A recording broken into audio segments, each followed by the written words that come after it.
តាមតែមួយអង្គមួយដងក្នុងផែនដីនេះទៅផែនដីទ្រទ្រង់នៅគុណរបស់ព្រះសម្មាសម្ពុទ្ធបានអស្ចារ្យណាស់ញាតិញោមមិនលេងទេណាហើយពេលដែលញាតិញោមមករៀបចំកម្មវិធីបុណ្យពុទ្ធាពិស័យនឹងនឹករលឹកដល់គុណព្រះពុទ្ធហ្នឹងឯងព្រះអង្គមានប្រគុណដ៏អស្ចារ្យរហូតដល់ពេលដែលត្រាស់ដឹងនឹងមិនអាចត្រាស់ដឹង1អង្គ2អង្គ3អង្គក្នុងពេលតែមួយមិនមានទេគួរឲ្យជ្រះថ្លាឯងនេះជួនកាលយកព្រះធ្វើជំនួញបើថាកសាងវត្តគេមាន2 3ក្នុងពហិសាលាធម្មសភាតាមកុដកន្លែងសង្វេយនីយដ្ឋានអីចឹងអត់គ្រាន់ណាឯងនេះកសាងពីខ្លោងទ្វារបូនដល់ខ្លោងទ្វារជើងឯងមកជួ100មកជួ100យកព្រះធ្វើលបងវិញអាហ្នឹងមិនដឹងកសាងរបៀបម៉េចវិញទេអាត្មាថាហ្នឹងមិនមែនធ្វើបុណ្យទេអាហ្នឹងលក្ខណៈចង់ធ្វើជំនួញវិញទេអាហ្នឹងមិនមែនជារឿងស្រួលប្រមាណទេអត់មានការអីធ្វើយកព្រះធ្វើលបងវិញធ្វើលបងមិនកសាងក្នុងសាលាក្នុងវត្តហ្នឹងណាពីខ្លោងទ្វារជើងដល់ខ្លោងទ្វារបូនមានស្ដាំមានឆ្វេងហើយប្រឡោះកដាលឲ្យប្រសក់ជិះម៉ូតូឲ្យប្រសក់បើកឡានហើយដល់មើលទៅណាគេនៅគៀនហ្នឹងព្រះទាំងអស់ញោមណែកសាងអញ្ចឹងមិនមែនបានបុណ្យទៅជាបាបវិញហើយបើសិនជា4អង្គ1អង្គ1ម៉ោងកន្លះ1អង្គ1ម៉ោងកន្លះហ្នឹងលើកក្រោយឃើញមុខ4អង្គហ្នឹងស្បាត់ទៅមកបើបុណ្យវត្តណាធ្វើបុណ្យមន់ទៀតសួរថាអង្គណាមកទេថាលោកគ្រូអង្គតមឹមវត្តតមឹមហើយលោកគ្រូឡុងចន្ទាហើយ2អង្គទៀតមិនដឹងអង្គណាបើ4អង្គហ្នឹងមិនបាច់មកទេដឹងតែងាប់ទៅមកអាហ្នឹងគាត់ថាលេងចង់មកស្ដាប់ណាញោមមុនគេទាំងអស់ហើយយើងចេះតែប្រកាសថាញាតិញោមខេត្តនេះខេត្តនោះស្រុកនេះស្រុកនោះមេត្តាមកជួយកសាងផងគាត់ខំប្រមូលគ្នាមកជិត30 40 60ឡានដល់ពេលគាត់ចុះពីឡានសម្លឹងរកបន្ទប់ទឹកមានអា2ហើយយាយខ្លះចូលជិត2ម៉ោងអីវ៉ាន់នោះគាត់ចូលលេងហ្គេមលេងអីក្នុងហ្នឹងអាហ្នឹងអញ្ចឹងមើលចុះឡើងយាយមួយលក់មួយទៅហើយផ្អែកតសលក់បាត់ទៅហើយនោះអានេះទេលក់បាត់ទៅហើយនោះអាត្មាមិនហ៊ានទេយូរនិយាយកាត់ហ្នឹងអាលចាប់ហ្នឹងហើយព្រះអង្គថាជាគ្រឿងសៅមងនៅក្នុងចិត្តរបស់យើងណាអាហ្នឹងហើយតួកិលេសនោះចឹងសេចក្តីស្រឡាញ់ក៏ស្រឡាញ់អន់ចិត្តក៏អន់ចិត្តខឹងក៏ខឹងមួម៉ៅក៏មួម៉ៅចឹងសេចក្តីស្រឡាញ់ជាប់ជំពាក់ការហួងហែងការខឹងក្រោធការតោះតេងចិត្តតោមនស្សចិត្តដែលកើតឡើងហ្នឹងគឺជាសេចក្តីសៅមងនៃចិត្តចំណែកឯសេចក្តីសៅមងទាំងអស់ហ្នឹងគឺអត់មាននៅក្នុងប្រតិរបស់ព្រះសម្មាសម្ពុទ្ធទេព្រះបានត្រាស់ដឹងហើយយើងទៅនាំគ្នាអភិសេកព្រះហ្នឹងឲ្យព្រះត្រាស់ដឹងយ៉ាងម៉េចទៀតប៉ុន្តែអត់អ្នកតោះហ្នឹងអត់បានយល់អំពីការដែលដូនតាខ្មែរយើងធ្វើហ្នឹងគឺធ្វើទៅតាមទំនៀមទម្លាប់ដែលមាននៅក្នុងពុទ្ធប្រវត្តិហើយម្យ៉ាងវិញទៀតដោយសារតែយើងនឹងឯងប្រែស័ព្ទបាលីថាអភិសេកហ្នឹងថាស្រោចស្រពឬក៏ធ្វើនៅបដិមាពុទ្ធបដិមាហ្នឹងឲ្យគួរជាទីគោរពគួរជាទីបូជាអញ្ចឹងយើងយល់សេចក្តីថាពុទ្ធបដិមាដែលជាងបានធ្វើហើយហ្នឹងបើមិនបានអភិសេកទេគឺមិនអាចដើម្បីថ្វាយអង្គមគោរពបូជាបានទេ333អង្គហ្នឹងមិនដឹងថាមានប្រសង់ប្រមាណខេត្តដែលមកចូលរួមរាប់បាតនេះថតទុកមើលអាមុញ្ញរៈចេតនាហ្នឹងរូបថតដែលថតទុកអីគ្រប់សពបែបយ៉ាងគ្រប់ដៃគ្រប់ទូរស័ព្ទហ្នឹងពេលយកឡើងនោះអបរាបរៈចេតនាសម្រានអត់លក់ទាញរូបទូរស័ព្ទមកមើលរូបថតសិនបានដាក់បាតព្រឹកមិញពីសុបាយណាសម្ពុតជីវរណាញាតិញោមស្បង់ជីវរសង្កដីហ្នឹងណាអ្នកបួសត្រូវនិមន្តបាំងស្គលអំពីណាបាំងស្គលអំពីទីកន្លែងដែលគេចោលក្នុងកន្លែងណាតាមទំនុកសម្រាមកន្លែងគេចោលសាកសពមាននៅសម្ពុតដែលអាចយកមកប្រើប្រាស់បាននិមន្តទៅបាំងស្គលយកនៅសម្ពុតនឹងឯងមកប្រើប្រាស់យកមកជាលក់ đàn đê ở trâu pua trâu buôn trâu khátប្រើប្រាស់ជាស្បង់ជាជីវរជាសង្ឃដីហ្នឹងក៏ត្រូវប្រព្រឹត្តនៅកិច្ចនឹងតារាបដល់អស់ជីវិតក៏ប៉ុន្តែបើមានគេបវារណាសម្ពុតជីវរមានកហបដីជីវរជាដើមក៏ព្រះអង្គអនុញ្ញាតឲ្យទទួលប្រើប្រាស់ទៅដូចជាញាតិញោមរាល់ថ្ងៃហ្នឹងមិនឲ្យពិបាកឬមិនចឹង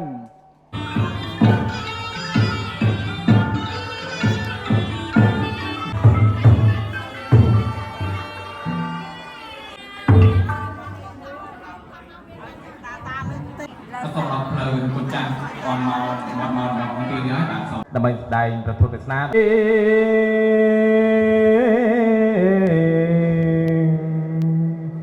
ព្រមជាអីសូលោកាចូលកាលេព្រះសង្ឃស្ដាលើកអាតាសេរោរី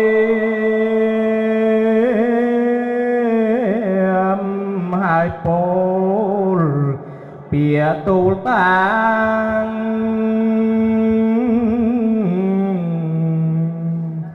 សូមករណាស្ដេចទ្រង់ជ្រាបបាត់សាទនេអន្តន្ទាទុកពលពីបាបក្រៃក្រាំងតន់តឹងព្រះតួតឡៃ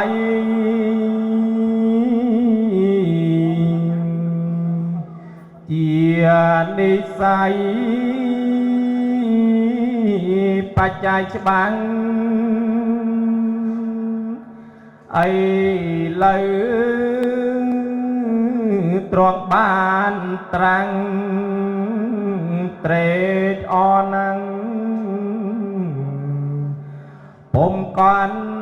តើយសត្វកលាំងត្រាស់ដោយកាមមិនយល់តាមត្រៃលក្ខឡើយអីលើយល់ខ្លាំងហើយដោយអំណាចព្រះមានបុណ្យបានស្ដាប់ទេសនា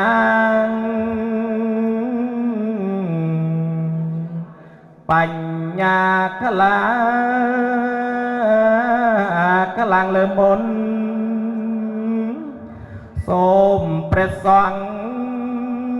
ដ៏មានបុណ្យត្រង់និមន្តតួទេ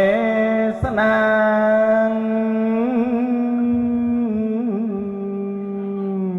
សូមអនុមោទនា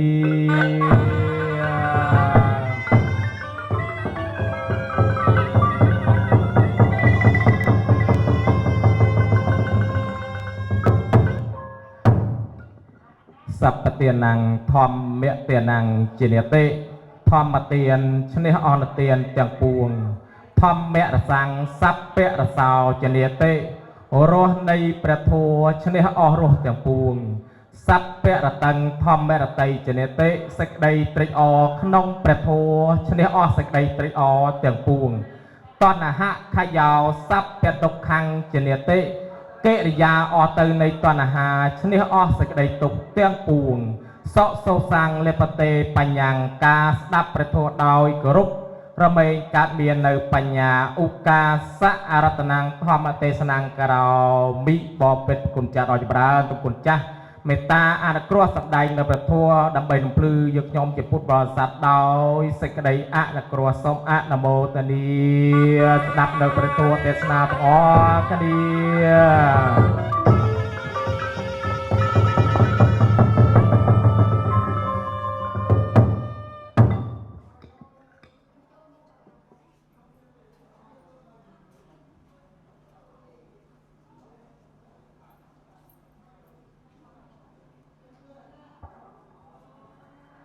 นะโม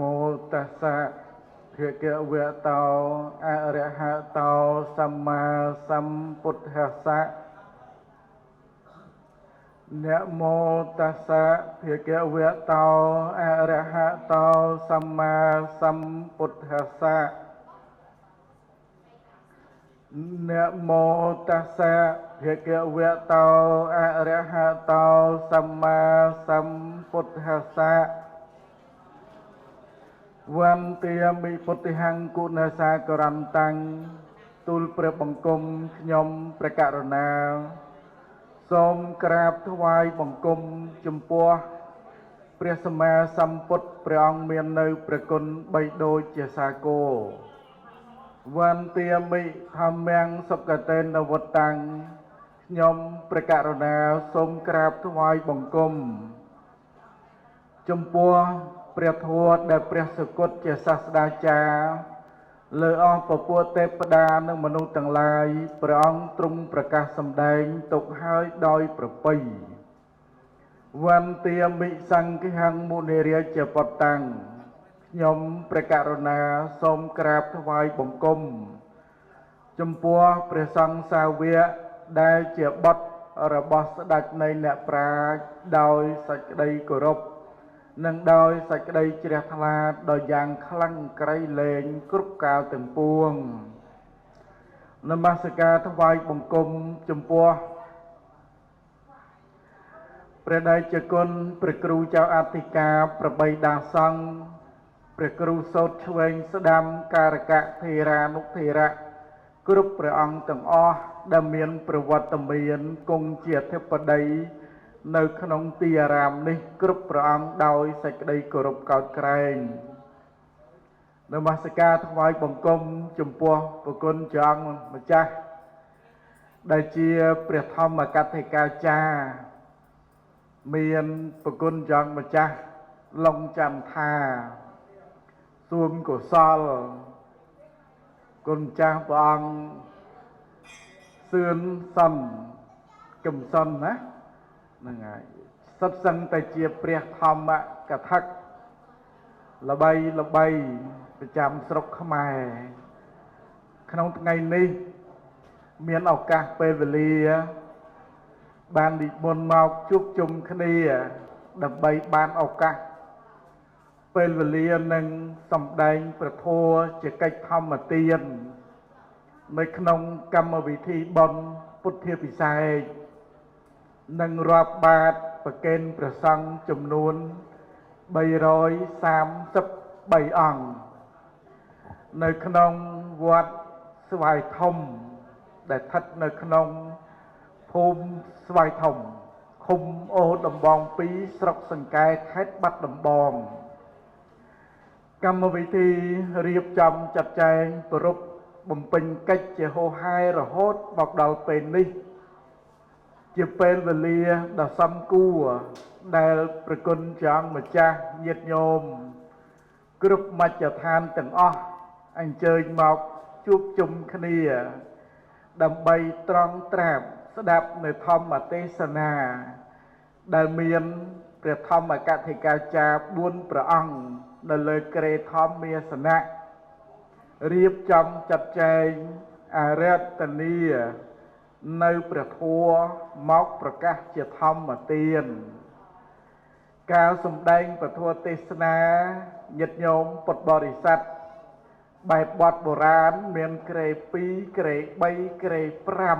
5មានបច្ឆាវិសច្ចនីក្រេ2បឋមសង្កេយនីក្រេ3ហើយនឹងសម្ដែងក្រេ5នឹងបែបបទតែដល់ទៅ4តាមបែបបទសន្ទនា ឬក៏ឲ្យខ្ញុំកណាជាអ្នកពុតឆាក៏បានព្រោះប្រគុណចង់ម្ចាស់4ព្រះអង្គនឹង3ព្រះអង្គនឹងសុទ្ធសឹងតែជាពហុសោតសិក្សានៅព្រះពុទ្ធវចនៈតាមគម្ពីរបត្រៃបិដករួមទាំងព្រះអត្ថកថាដីកាចាយោជនីឬក៏អនុដីកាថែមពីលើនឹងទៀតសុទ្ធសឹងតែជាអ្នកឆ្លៀវឆ្លៀសក្នុងធម៌ក្នុងវិន័យពោពេញទៅដោយវោហានៅក្នុងការសម្ដែងពធទេសនាជាកិច្ចធម្មទានក្នុងពេលនេះខ្ញុំព្រះករុណាគ្រាន់តែមកប្រគ្រប់ជើងទេសង្ឃឹមលើ3ព្រះអង្គនឹងហើយជាអ្នកឆ្លៀវឆ្លៀសជាពហុសោតអរតនីនៅពធយ៉ាងណាដើម្បីមកប្រកាសសម្ដែងចែកជូនញាតិញោមប្រកេនគុណព្រះអង្គម្ចាស់គ្រប់ព្រះអង្គដើម្បីបាននៅសេចក្តីជ្រះថ្លានៅក្នុងព្រះធម៌ជាប្រយោជន៍ដល់ការបំពេញបុណ្យកុសលត្រៀមរៀបចំពុទ្ធាពិសេសក្នុងថ្ងៃស្អែករាប់បាតប្រកេនប្រសង់ក្នុងថ្ងៃស្អែកអញ្ចឹងមានតែការសម្ដែងព្រះធម៌ដើម្បីញ៉ាំងទឹកចិត្តឲ្យញាតិញោមទាំងអស់គ្នាមានប្រសាទមនោសញ្ចេតនាលះបង់បរិច្ចាគច្រាកចាយចំណាយធនធានលៃលោករៀបចំចាត់ចែងប្រពធ្វើនៅកម្មវិធីបុណ្យនេះយ៉ាងអឡារឹកកក្រឹកកក្រែងដូចឃើញក្នុងទីនេះស្រាប់អញ្ចឹងក្នុងពេលនេះមិនឲ្យខាតពេលវេលាយូរនៅក្នុងពេលនេះមានតែអរតនីប្រគុណព្រះអង្គម្ចាស់សម្ដែងមួយព្រះអង្គម្ដងមួយព្រះអង្គម្ដងនឹងហើយទៅតាមសទ្ធាជ្រះថ្លានឹងការចេះចាំរបស់ប្រគុណព្រះអង្គម្ចាស់ឲ្យចប់តាក់ទងនៅក្នុងកម្មវិធីបុណ្យលើយ៉ាងម៉េចកុំឲ្យឆ្ងាយអំពីកម្មវិធីបុណ្យព្រោះបុណ្យពុទ្ធាពិសេសរាប់បាតប្រកេនប្រសង់333អង្គអញ្ចឹងទាំង3ព្រះអង្គនឹងអរតនីយ៉ាងណាកុំឲ្យឆ្ងាយអំពីកម្មវិធីបុណ្យដែលប្រគុណព្រះអង្គម្ចាស់និងញាតិញោមរៀបចំចាត់ចែងប្រពបំពេញក្នុងពេលនេះជាដំបូងគុំចាស់អង្គណាគុំចាស់ព្រះអង្គគ្រូអចៅអធិការវត្តរកាប៉ុន្តែមិនរកាមនហើយណាមិនព្រៃរកាមិនរកាតប៉ុននេះណារកាមនហើអញ្ចឹងថ្ងៃនេះមានពេលវេលាដើម្បីអរតនានៅព្រះធម៌យ៉ាងណាទៅតាមការចេះចាំរបស់ប្រគុណព្រះអង្គម្ចាស់ដើម្បីបានជាធម្មទានសម្រាប់ចែកជូនញាតិញោមកើតនៅសេចក្តីជ្រះថ្លាសូមអនុមោទនា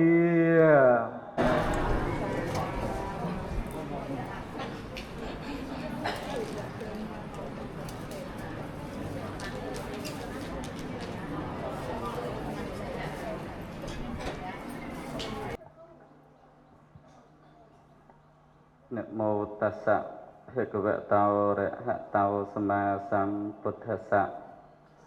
นะโมตัสสะภะคะวะโตอะระหะโตสัมมาสัมพุทธัสสะนะโมตัสสะ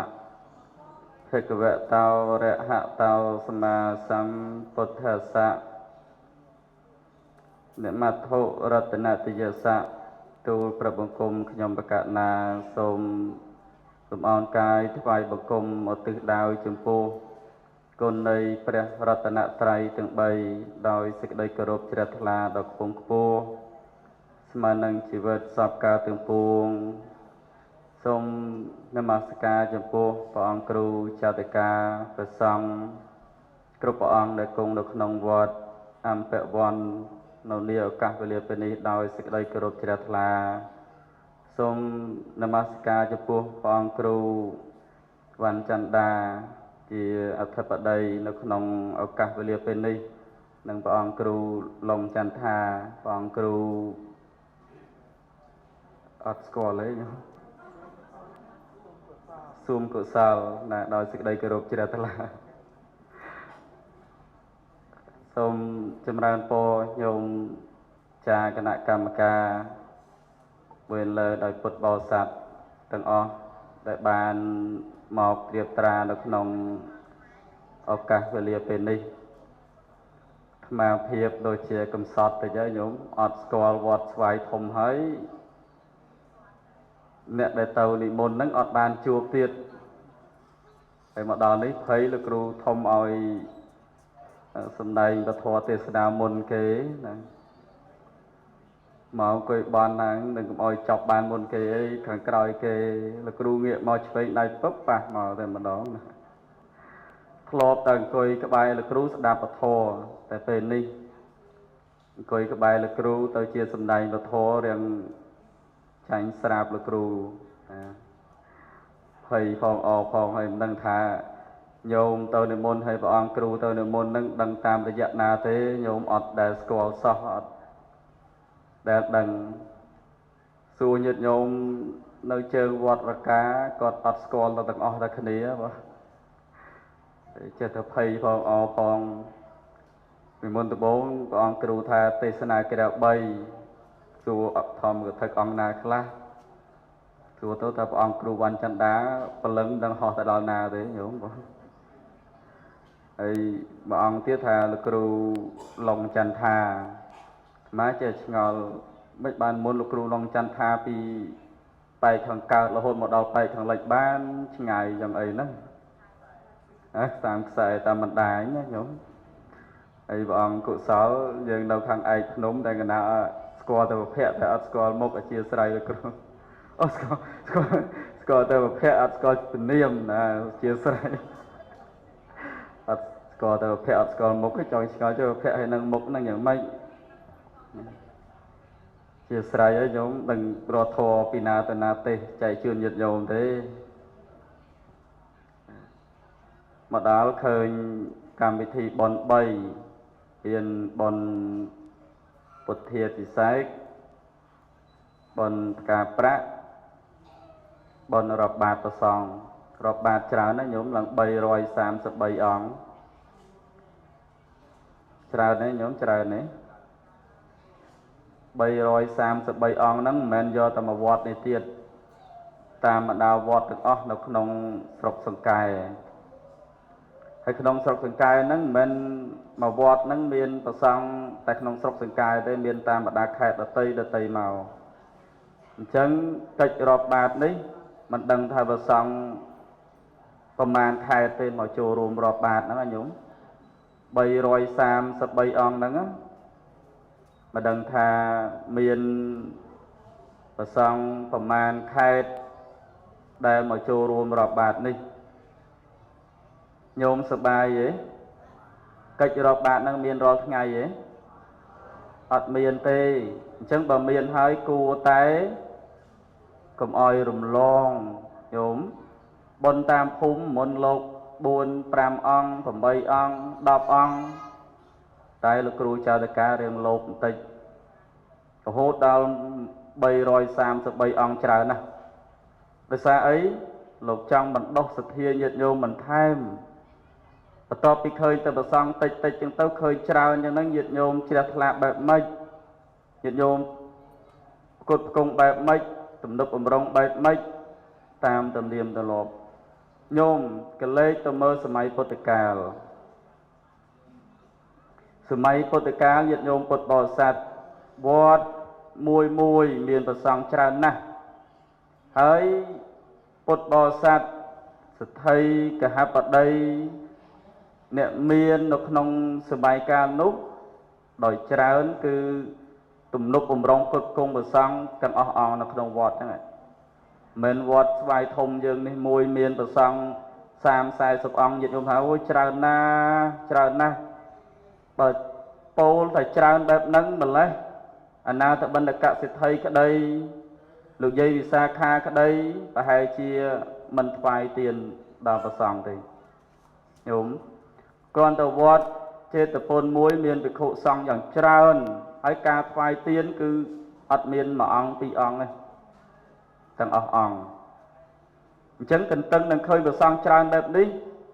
បិតិសោមនស្សរីករាយរបស់ញាតិញោមកើតឡើងណាកម្មវិធីបុណ្យនេះព្រៀងទុកប្រហែលថ្ងៃញោមចា មកខែអញ្ចឹងបព្វជេតនារបស់ញាតិញោមជ្រះថ្លាញាតិញោមដែលទទួលបានសម្បត្តិបុណ្យជ្រះថ្លាអញចង់ឃើញលោកច្រើនណាមុនស្លាប់មានលោកមកច្រើនអញ្ចឹងអត់ទេញាតិញោមខ្លះគាត់សប្បាយរីករាយពេលដែលឃើញលោកច្រើនហើយទៅបុណ្យមួយអញ្ចឹងទៅឃើញគេមុនលោកទាំងអស់អង្គឆានអញ្ចឹងណាក្នុងភូមិដែលថាវត្តស្វាយធំមានប្រមាណអង្គ10 20អង្គយកទៅទាំងអស់វត្តទំឹមព្រះអង្គគ្រូធំប្រមាណអង្គ40-50អង្គយកទៅទាំងអស់ចឹងញាតិញោមចេះឃើញអញនឹងកាលមានឱកាសធ្វើបុណ្យគេទេចង់មុនលោកឆានទាំងអស់អង្គហ្នឹងមកវិញចិត្តគិតឃើញចង់ធ្វើបុណ្យមុនលោកច្រើនចឹងឆានតែអត់មានសទ្ធាតែពេលនេះព្រះអង្គគ្រូបដោះសទ្ធាញាតិញោមមកចាំញោមយកចង្ហាន់ទៅប្រគេនទាំងអស់ទាំង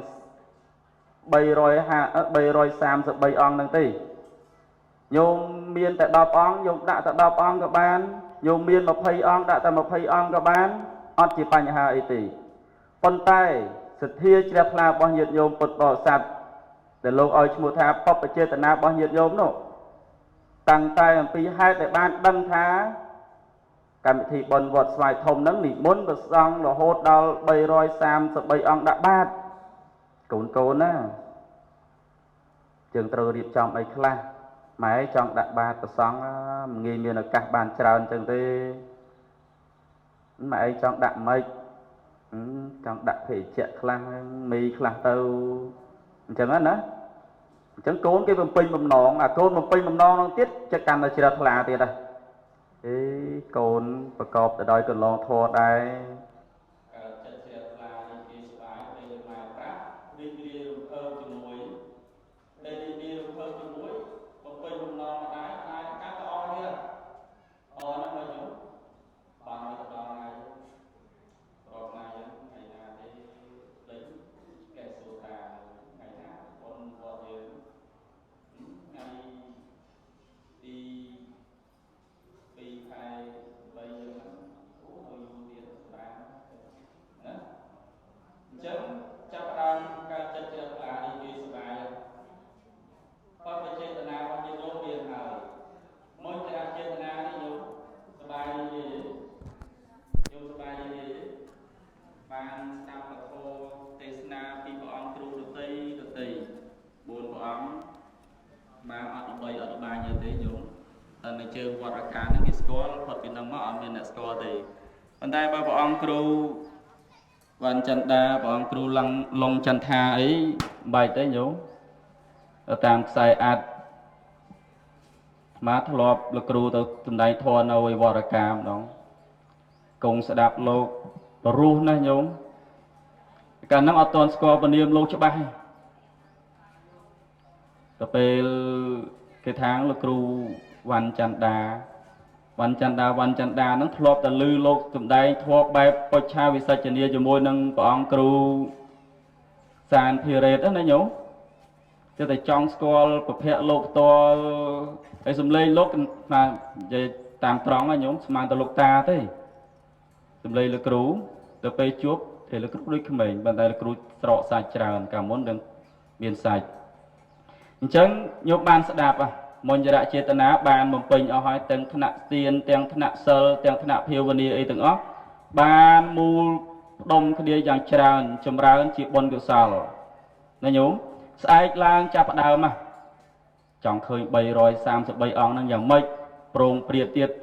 333អង្គហ្នឹងញោមបើសិនជាជីវរដូចគ្នាទៀតញោមមើលទៅកាន់តែកើតចិត្តជ្រះថ្លាកាន់តែខ្លាំងឡើងទៀតណាញោមអូថតទុកមើលអាមុញ្ញរចេតនាហ្នឹងរូបថតដែលថតទុកអីគ្រប់សពបែបយ៉ាងគ្រប់ដៃគ្រប់ទូរស័ព្ទហ្នឹងពេលយកឡើងនោះអបរាបរចេតនាសម្រានអត់លក់ទាញរូបទូរស័ព្ទមកមើលរូបថតសិនអូបានដាក់បាតព្រឹកមិញពីសបាយណាសបាយអត់មានគិតអំពីភាពនឿយហត់អស់កម្លាំងល្វើយខ្យល់ឈឺកាត់អីអត់មានគិតទេគិតអំពីសបាយជាមួយនឹងបុណ្យកិច្ចរាប់បាតនេះណាញោមកិច្ចរាប់បាត អត់ងាយបានធ្វើទេហើយអត់ងាយបានជួបប្រសង់ដែលច្រើនចឹងទេមិនដូចនៅតាមម្ដាទីកណ្ដាលអារាមដតីមានប្រសង់ច្រើនដូចទៅក្រុងបាត់ដំបងយើងអីមានប្រសង់វត្តខ្លះមាន100អង្គវត្តខ្លះលើស100អង្គវត្តខ្លះឡើងដល់200អង្គច្រើនប៉ុន្តែដល់ពេលយើងមកឆ្ងាយអញ្ចឹងតម្រាំទៅបាន100អង្គគឺប្រមូលផ្ដុំគ្នា2 3វត្តតម្រាំទៅបានអញ្ចឹងពេលដែលមានប្រសង់ច្រើនចឹងហើយយើងត្រូវធ្វើម៉េចបង្កើតចិត្តជ្រះថ្លាប្រសង់រស់នៅបានគង់អាស្រ័យនៅបានដោយសារពុទ្ធបរិស័ទផ្គត់ផ្គង់បច្ច័យទាំងឡាយ4ចុះបើញាតិញោមពុទ្ធបរិស័ទអត់នាំគ្នាមកវត្តអត់នាំគ្នាមកទំនុកបំរុងផ្គត់ផ្គង់បច្ច័យទាំងឡាយ4ហ្នឹងសួរថាមានប្រសង់អត់នៅក្នុងសម័យពុទ្ធកាលក៏ដូចគ្នាដែរញាតិញោមមានប្រសង់ច្រើនរហូតដល់5000អង្គ10000អង្គ20000អង្គក៏សឹងសិតតែជាវត្តដែលមានពុទ្ធបរិស័ទផ្គត់ផ្គង់ទ្រទ្រង់នៅបច្ច័យទាំងឡាយ4ហ្នឹងមិនឲ្យខ្វះខាតបន្ទាប់ពីព្រះអង្គបរិនិព្វានទៅព្រះបាទធម្មមាសោកគឺផ្គត់ផ្គង់ទ្រទ្រង់ព្រះសង្ឃប្រតិបត្តិចំពោះព្រះសង្ឃមើលការខុសត្រូវចំពោះព្រះសង្ឃបានយ៉ាងល្អប្រកេនចង្ហាន់ម្ដង 7-80000 អង្គក៏មានដែរញាតិញោមពុទ្ធបរិស័ទអញ្ចឹងដោយសារអីកើតចិត្តជ្រះថ្លារីករាយសប្បាយអញ្ចឹងអត់គិតអំពីប្រសង់ច្រើនឬក៏តិចទេគត់គង់តាមមានតាមបានមើលញាតិញោមជើងច្រើនគ្នាប្រសង់ក្នុងវត្តអាចគត់គង់យ៉ាងស្រួលល្អដោយសារអីដោយសារកម្លាំងសាមគ្គីមិនយកញោមមកមួយតែម្នាក់ឯងគត់គង់តែឯងបានទេណាអត់ទេអញ្ចឹងតើតែមានកម្លាំងសាមគ្គីអំពីបរិស័ទគ្រប់ម្ដាផ្ទះទាំងឡាយហ្នឹងគត់គង់ទ្រទ្រង់ប្រសង់នៅក្នុងវត្តញាតិញោមកុំទៅសម្លឹងរំពៃមើលប្រសង់វត្តដតីក្រៅអំពីវត្តខ្លួនឯងនេះយើងគត់គង់ទ្រទ្រង់វត្តយើងប្រសង់វត្តយើងកិច្ចសិក្សារៀនសូត្របប្រតិបត្តិតាមវត្តយើងនឹងបានធនធានប្រសង់ចេញពីវត្តយើងណាញោមចេញពីវត្តយើងអញ្ចឹងវត្តយើងនេះក៏មានសិក្សារៀនសូត្រស្មាសួរព្រះអង្គថាមានការបើកបង្រៀននៅព្រះបរិយ័តអីផ្សេងហើយមានសាលាបាលីមានអីយើងគត់គង់ទ្រទ្រង់ទៅបច្ច័យទាំងឡាយ4ញោមជ័យវរៈបណ្ឌបាតសេនាសនៈគលានភេទជ្ជៈទាំង4នោះគត់គង់ប្រសង់បានយ៉ាងល្អប្រសង់អត់តណាទេគុំនៅនឹងក្នុងទីអារាមនឹងឯងអញ្ចឹងចង់បានប្រសង់ច្រើនចង់ឃើញប្រសង់ច្រើនលុះត្រាណាតែមានការសាមគ្គីគ្នាអំពីពុទ្ធបរិស័ទនៅក្នុងអារាមដ្ឋាននីមួយហ្នឹងណាញោមតតែឃើញអញ្ចឹងតតែគត់គង់តតែត្រត្រង់អញ្ចឹងទៅបានអញ្ចឹងក្នុងឱកាសវេលាពេលនេះញាតិញោមពុទ្ធបរិស័ទរាល់សមិទ្ធផលដែលយើងធ្វើគ្រប់សពបែបយ៉ាងនេះគឺធ្វើឡើងដើម្បីប្រសង់មែនទេញោមពហិអត់ប្រសង់យើងធ្វើហ៎កសាងហ៎ញោមព្រះវិហារអត់ប្រសង់យើងកសាងហ៎សាលាឆាន់អត់ប្រសង់កសាងហ៎កុដិអត់ប្រសង់យើងកសាងហ៎សួរតែកសាងធ្វើអីបើអត់មានប្រសង់គង់នៅប៉ុណ្ណឹងអញ្ចឹងតើតែមានប្រសង់ទៅញ៉ាំងសទ្ធាជ្រះថ្លារបស់ញាតិញោមពុទ្ធបរិស័ទឲ្យកើតឡើងមែនទេចុះបើអត់ប្រសង់ឲ្យញោមទៅកសាង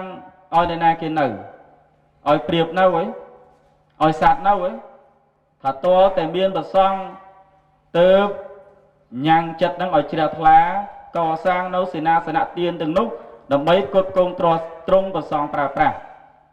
មកឃើញមានសំណង់ច្រើនផ្លែកមានទាំងម្លប់មានទាំងអីអញ្ចឹងការពូនដៃគ្នាការកសាងនៅសេនាសនៈទានសម្រាប់ទុកគត់គង់ប្រសង់ប្រើប្រាស់គង់អាស្រ័យនៅ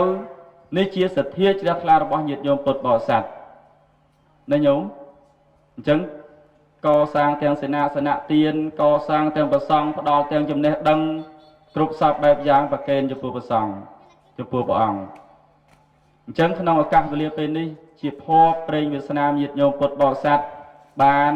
រៀបចំចាត់ចែងមិនថាអត់ឃើញណាញោមកាលប្រហែលកាលពីចុងខែ2យើងរាប់បាតនៅវត្តពោធិ៍វាលឡើង1000ជាងអង្គបិណ្ឌបូជាប្រសពលោកឪអញ្ចឹងឡើង1000ជាងអង្គអញ្ចឹងញាតិញោមទៅឃើញសុទ្ធទៅប្រសង់ទាំងអស់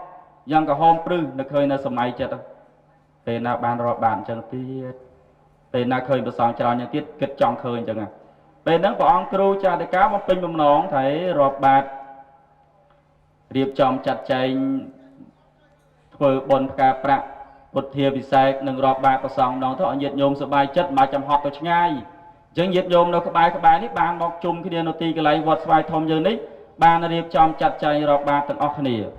ទាំងអស់អង្គណាញោមទាំងអស់គ្នាអញ្ចឹងនៅក្នុងឱកាសវេលាពេលនេះអាត្មាភាពមិនមានអីច្រើនទេញាតិញោមពុទ្ធបរិស័ទដើមដំបូងគេមិនដឹងថាចង់សម្ដែងពីអីមកភ័យផងអផងណាអញ្ចឹងខ្វះចន្លោះអីកន្លែងណាសូមបងគ្រូធំជួយបំពេញបន្ថែមតេតិនជាមួយនឹងកម្មវិធីបុណ្យពេលនេះពនុអីផ្សេងសូមឲ្យញាតិញោមពុទ្ធបរិស័ទកើតចិត្តជ្រះថ្លាក្នុងថ្ងៃស្អែកកុំអវត្តមានណាញាតិញោមកុំឲ្យមកតែល្ងាចព្រឹកឡើងអត់មកទេបញ្ចប់ហើយអាត្មាចង់ឆ្ងល់ដែរសួរព្រះអង្គដែរថាមិនបានដាក់បុណ្យជន់ជាមួយនឹងបុណ្យចម្រើនជនគ្រូអគ្គដាក់ជន់នេះអញ្ចឹងញោមប្រហែលជាទៅនោះអស់ហើយព្រោះឯនោះមានកម្មវិធីសម្ដែងធម៌មានកម្មវិធីអីច្រើនជាប់ជាបន្តអញ្ចឹងណាអញ្ចឹងអត់អីទេញាតិញោមពុទ្ធបរិស័ទយើងធ្វើយ៉ាងណាផ្គត់ផ្គង់ទ្រទ្រង់ស្អែកញោម333អង្គហ្នឹងធ្វើម៉េចឲ្យញាតិញោមច្រើនជាងព្រះសង្ឃគុំទៅពេលមកព្រះសង្ឃ300អង្គជាងញាតិញោមមកប៉ុណ្នេះអត់ទេញោមខ្មាស់ព្រះសង្ឃច្រើនណាស់ក៏លេខទៅឃើញនៅព្រះសង្ឃញាតិញោមមើលទៅឃើញសតែប្រហែលអ្នកអញ្ចឹងធ្វើយ៉ាងណាស្អែកញាតិញោមពុទ្ធបរិស័ទមកឲ្យបានច្រើនញាតិញោមណាញោមបបួលគ្នាមកបន្ថែមទៀតណាតែមករាប់បាតព្រះសង្ឃឲ្យបានច្រើនសូមអនុមោទនានឹកឃើញទេញាតិញោមមិននឹកឃើញចាំបន្ថែមទៀតទៅសូមប៉ុណ្ណឹងចុះព្រះអង្គគ្រូមកខ្វះចន្លោះអីយ៉ាងណាសូមមេត្តាសំណាក់ខន្តីអភ័យទោសអំពីព្រះអង្គគ្រូនិងញាតិញោមពុទ្ធបរិស័ទទាំងអស់គ្នាកើតចិត្តជ្រះថ្លានៅកងការមហាកសលដែលកើតចេញពីធម្មទាននៃឱកាសវេលាពេលនេះសូមអនុមោទនាសូមបកគោលភារៈនេះប្រគេនចំពោះព្រះអង្គគ្រូដោយតទៅកំណាសាធុអរប្រគុណទាក់ទងនឹងបុណ្យរាប់បាតញាតិញោមណាមិនបានជាយើងប្រពធ្វើកម្មវិធីបុណ្យរាប់បាតញាតិញោមហើយបើសិនជារៀបចង្ហាន់ឲ្យមុនលោកឆាន់តែម្ដងទៅបានហើយព្រោះចាំបាច់មុនលោកមកឲ្យនាំគ្នាយកចង្ហាន់មកដាក់ប្រគេនលោកក្នុងបាតអញ្ចឹងចាំបាច់ធ្វើអញ្ចឹងទេអីអញ្ចឹងហាក់ដោយសារតែការរៀបចំចាត់ចែងនេះយើងធ្វើទៅតាមព្រះសម្មាសម្ពុទ្ធដែលព្រះអង្គអនុញ្ញាតឲ្យអ្នកបួសក្នុងព្រះពុទ្ធសាសនានេះនិមន្តបិណ្ឌបាតដូចជាអ្នកបួសដែលទៅបួសថ្មីកាន់យកនិស័យ4យ៉ាងកាន់យកនៅនិស័យ4យ៉ាងហើយនិស័យ4ហ្នឹងមានការនិមន្តបិណ្ឌបាតនេះបណ្ឌិយាលោពភោចនំនិស័យបព្វជាតតតេយវជីវង្សឧស្សាហោករណីយោអ្នកបួសត្រូវពឹងកម្លាំងស្មងជើងនិមន្តបិណ្ឌបាតចាប់តាំងពីថ្ងៃបួសរហូតដល់រាបដល់អស់ជីវិតកិច្ចនឹងណាអ្នកបួសត្រូវធ្វើដល់រាបដល់អស់ជីវិតក៏មិនមែនថាត្រូវតែនិមន្តបិណ្ឌបាតរហូតនឹងក៏មិនមែនដែរបងអនុញ្ញាតបើសិនជាមានអន្តរេកលាភមានផាត់ទាំង7យ៉ាងជាដើមផងទ្រង់អនុញ្ញាតឲ្យបានប៉ុន្តែអ្វីដែលសំខាន់មុនដំបូងគឺនិមន្តបិណ្ឌបាតអ្នកបួសត្រូវតែនិមន្តបិណ្ឌបាតដល់រាបដល់អស់ជីវិតអញ្ចឹងក្នុងទីនេះយើងធ្វើបទហ្នឹងដើម្បីអីដើម្បីបំពេញនៅកិច្ចដែលព្រះសម្មាសម្ពុទ្ធព្រះអង្គបានប្រពុទ្ធានុញ្ញាតឲ្យអ្នកបួសនិមន្តបិណ្ឌបាតហើយនៅក្នុងនិស័យ4ហ្នឹងមិនមែនតែនិមន្តបិណ្ឌបាតដល់រាបដល់អស់ជីវិតទេបញ្ចកលជ័យវរាំងនិស័យបព្វជាតតតេយវជីវង្សឧស្សាហោករណីយោអ្នកបួសត្រូវបំពេញកិច្ចគឺនិមន្តប្រើប្រាស់នៅសម្ពុតបង្សកលជាវត្តដល់រាបដល់អស់ជីវិតសម្ពុតជីវរណាញាតិញោមស្បង់ជីវរសង្កដីហ្នឹងណា អ្នកបួសត្រូវនិមន្តបាំងស្គលអំពីណាបាំងស្គលអំពីទីកន្លែងដែលគេចោលក្នុងកន្លែងណាតាមទំនុកសម្រាមកន្លែងគេចោលសាកសពមាននៅសម្ពុតដែលអាចយកមកប្រើប្រាស់បាននិមន្តទៅបាំងស្គលយកនៅសម្ពុតនឹងឯងមកប្រើប្រាស់យកមកជាលក់ដានដេឲ្យត្រូវពណ៌ត្រូវក្បួនត្រូវខ្នាតប្រើប្រាស់ជាស្បង់ជាជីវរជាសង្ឃដីហ្នឹងក៏ត្រូវប្រព្រឹត្តនៅកិច្ចនឹងតារាបដ៏អស់ជីវិតក៏ប៉ុន្តែបើមានគេបវារណាសម្ពុតជីវរមានកហបដីជីវរជាដើមក៏ព្រះអង្គអនុញ្ញាតឲ្យទទួលប្រើប្រាស់ទៅដូចជាញាតិញោមរាល់ថ្ងៃហ្នឹងមិនឲ្យពិបាកឬមិនចឹងមិនឲ្យពិបាកទៅនិមន្តបាំងស្គលពីកន្លែងគេចោលសាកសពអីណៃទេគឺសម្ពុតជីវរដែលជាកហបដីជីវរស្អាតល្អរៀបចំទំនុកបំរុងភិក្ខុសង្ឃហើយមិនត្រឹមប៉ុណ្្នឹងទេអ្នកបួសរកមូលសេនាសនាយៈនិសាយៈបព្វជាតតតេឧជីវੰយាវជីវឧស្សាហោករណីយោអ្នកបួសត្រូវជ្រកនៅក្រោមម្លប់ឈើជាវត្តត្រូវជ្រកក្រោមម្លប់ឈើណាតាំងពីថ្ងៃបួសរហូតដល់អស់ជីវិតអ្នកបួសក៏ប៉ុន្តែអនុញ្ញាតបើប្រសិនជាមានគេកសាងកុដិសាលាវិហារប្រកេននិមន្តគង់នៅក្នុងទីនោះទៅមួយទៀតនិស័យ4ហ្នឹងឯងព្រះអង្គទ្រង់អនុញ្ញាតមោតភេសជ្ជនិស័យៈបព្វជាតតតេជីវជីវឧស្សាហោករណីយោអ្នកបួសត្រូវប្រើប្រាស់ភេសជ្ជៈថ្នាំសម្រាប់ជាបារោគដែលត្រាំទៅដោយទឹកម៉ូតមានសមរកទួតព្រៃជាដើមហ្នឹងណាប្រើប្រាស់រហូតដល់រាប់អស់ជីវិតមួយជីវិតហ្នឹងបួសត្រូវប្រើប្រាស់អញ្ចឹងក៏ប៉ុន្តែព្រះអង្គអនុញ្ញាតនៅភេសជ្ជៈ5យ៉ាងទទួលឆាន់បានបើប្រសិនជាមានទាយកទាយិកាគេបវារណាអញ្ចឹងបុណ្យរាប់បាតនេះគឺជាកិច្ចដែលយើងត្រូវធ្វើដើម្បីទ្រទ្រង់នៅក្នុងព្រះវិន័យដែលព្រះអង្គទ្រង់អនុញ្ញាតឲ្យអ្នកបួសហ្នឹងមានការនិមន្តបិណ្ឌបាតជាវត្តជាប្រកដីអញ្ចឹងហើយបានជាថ្ងៃស្អែកនិមន្តប្រសង់មកបាតមួយនិមន្តកោចរហើយញាតិញោមត្រៀមចង្ហាន់សម្រាប់ប្រគេនប្រសង់នឹងអញ្ចឹងហើយញាតិញោមហ្នឹងហើយកុំឲ្យតែដឹកបុណ្យរាប់បាតមានន័យអីមិនបាច់រាប់បាតក៏បានរៀបតែចង្ហាន់ប្រគេនរៀបប្រគេនឆាន់ទៅថាធ្វើអញ្ចឹងក៏បាននិមន្តរាប់បាតគឺជាកិច្ចដែលព្រះអង្គទ្រង់ព្រះពុទ្ធទ្រង់អនុញ្ញាតឲ្យអ្នកបួសត្រូវធ្វើយ៉ាងណាអញ្ចឹងយើងធ្វើទៅតាមព្រះពុទ្ធដីការបស់ព្រះសម្មាសម្ពុទ្ធដែលព្រះអង្គទ្រង់បានព្រះពុទ្ធធានុញ្ញាតដោយសេចក្តីសង្ខេបប៉ុណ្ណឹងចុះឥឡូវជាបន្តទៅទៀតណាចាប់តាក់ទងនៅក្នុងកម្មវិធីបុណ្យជាបន្តទៀតមុនគុំចាស់ព្រះអង្គសួងកុសល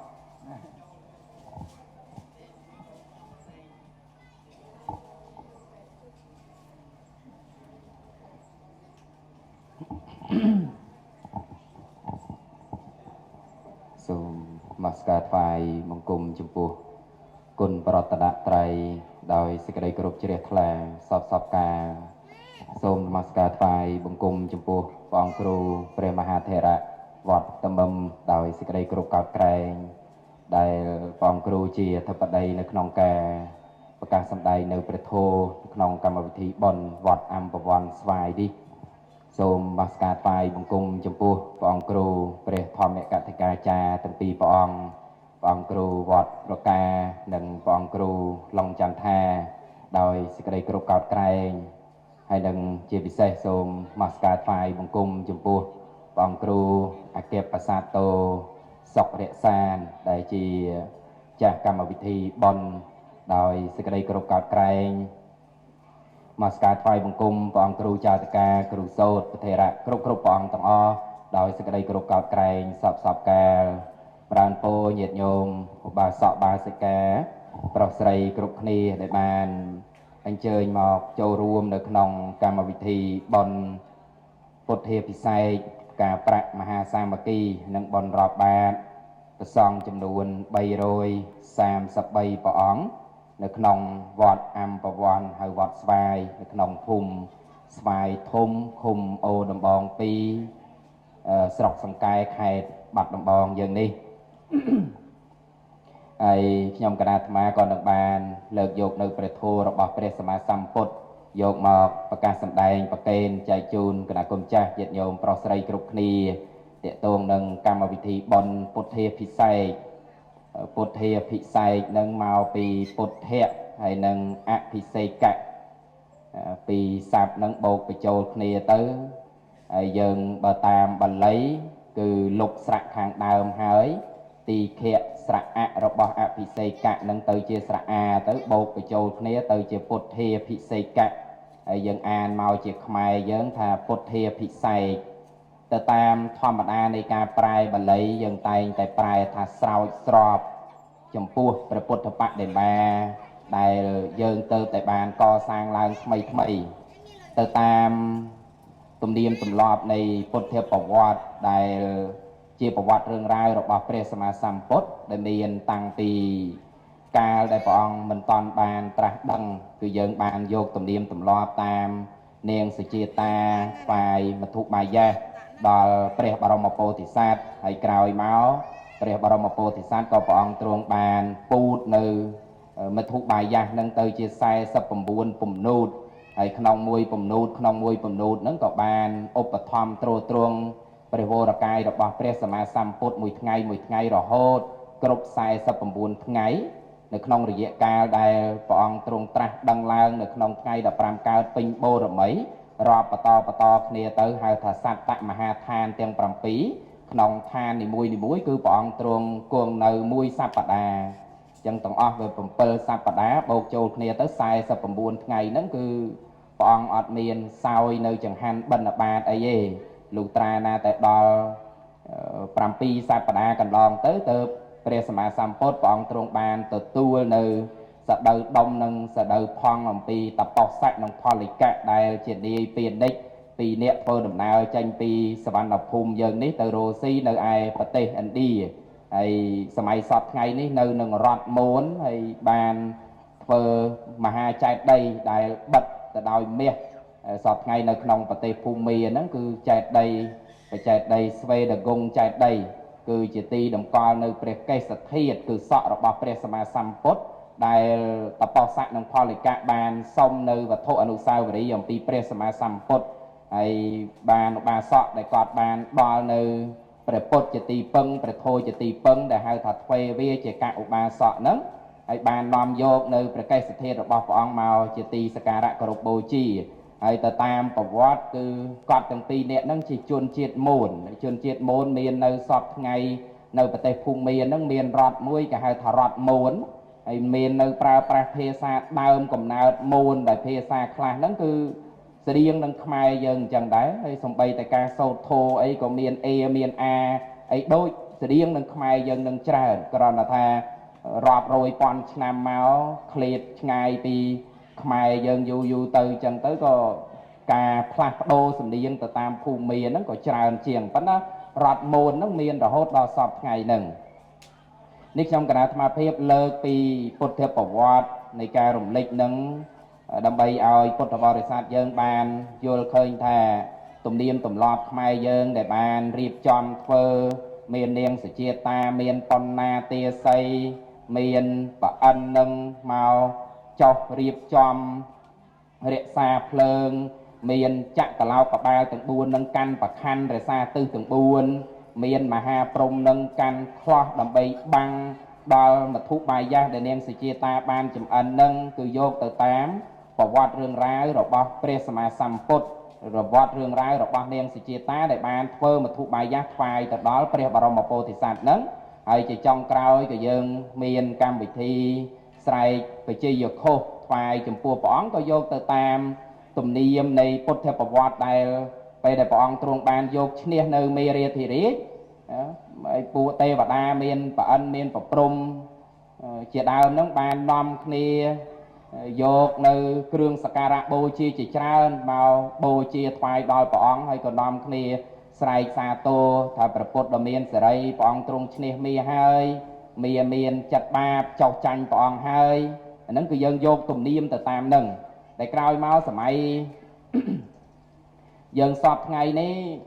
អ្នកខ្លះហ្នឹងក៏ចេះតែតោះហ្នឹងគឺតោះថាព្រះហ្នឹងបានត្រាស់ដឹងហើយមកដាច់ក៏នាំគ្នាទៅអភិសេកព្រះធ្វើអីទៀតនាំគ្នាតោះអញ្ចឹងណាហ្នឹងព្រះបានត្រាស់ដឹងហើយយើងទៅនាំគ្នាអភិសេកព្រះហ្នឹងឲ្យព្រះត្រាស់ដឹងយ៉ាងម៉េចទៀតប៉ុន្តែអត់អ្នកតោះហ្នឹងអត់បានយល់អំពីការដែលដូនតាខ្មែរយើងធ្វើហ្នឹងគឺធ្វើទៅតាមទំនៀមទម្លាប់ដែលមាននៅក្នុងពុទ្ធប្រវត្តិហើយម្យ៉ាងវិញទៀតដោយសារតែយើងនឹងឯងប្រែស័ព្ទបាលីថាអភិសេកហ្នឹងថាស្រោចស្រពឬក៏ធ្វើនៅបដិមាពុទ្ធបដិមាហ្នឹងឲ្យគួរជាទីគោរពគួរជាទីបូជាអញ្ចឹងយើងយល់សេចក្តីថាពុទ្ធបដិមាដែលជាងបានធ្វើហើយហ្នឹងបើមិនបានអភិសេកទេគឺមិនអាចដើម្បីថ្វាយអង្គមគោរពបូជាបានទេតើតែមានការធ្វើបុណ្យអភិសេកអីចឹងទៅអាចធ្វើសក្ការៈថ្វាយអង្គមគោរពបូជាបានហ្នឹងដោយសារតែមានការយល់ខុសអញ្ចឹងទៅយល់ខុសតគ្នាមកប៉ុន្តែបើយើងសិក្សាទៅបានយើងដឹងថាការដែលយើងបានធ្វើបុណ្យពុទ្ធាភិសេកនេះគឺធ្វើឲ្យយើងនឹងឯងកើតបុណ្យបន្តទៅទៀតការដែលយើងមានសេចក្តីជ្រះថ្លាក្នុងការដែលយើងចំណាយប្រាក់ធនធានកសាងពុទ្ធបដិមាហ្នឹងបានបុណ្យម្ដងហើយដល់ពេលដែលយើងនាំយកពុទ្ធបដិមាហ្នឹងយកមកតម្កល់នៅក្នុងទីវត្តទីអារាមយើងធ្វើបុណ្យពុទ្ធាភិសេកម្ដងទៀតចិត្តរបស់យើងក៏ជ្រះថ្លាក្នុងគុណរបស់ព្រះអង្គម្ដងទៀតអញ្ចឹងបានពុទ្ធាភិសេកហ្នឹងគឺយើងអាចប្រែថាការបូជាចំពោះព្រះសម្មាសម្ពុទ្ធដើម្បីឲ្យយើងស្ដាប់សេចក្តីហ្នឹងទៅគឺយើងអាចយល់បានថាណែពុទ្ធបដិមាដែលយើងបានកសាងហើយនេះហ្នឹងគឺយើងយកមកដើម្បីធ្វើការគោរពបូជាធ្វើសក្ការៈចំពោះព្រះពុទ្ធបដិមាហ្នឹងនៅក្នុងនាមដែលយើងនាំយកមកពីកន្លែងជាងក៏យើងបោះជូតសម្អាតលាងសម្អាតហើយក្រោយមកក៏យើងធ្វើសក្ការៈគោរពបូជានៅក្នុងព្រះពុទ្ធបដិមាហ្នឹងនេះខ្ញុំគណៈអាត្មាភាពរំលេចអញ្ចឹងដើម្បីឲ្យញាតិញោមយើងបានយល់ថាការដែលយើងបាន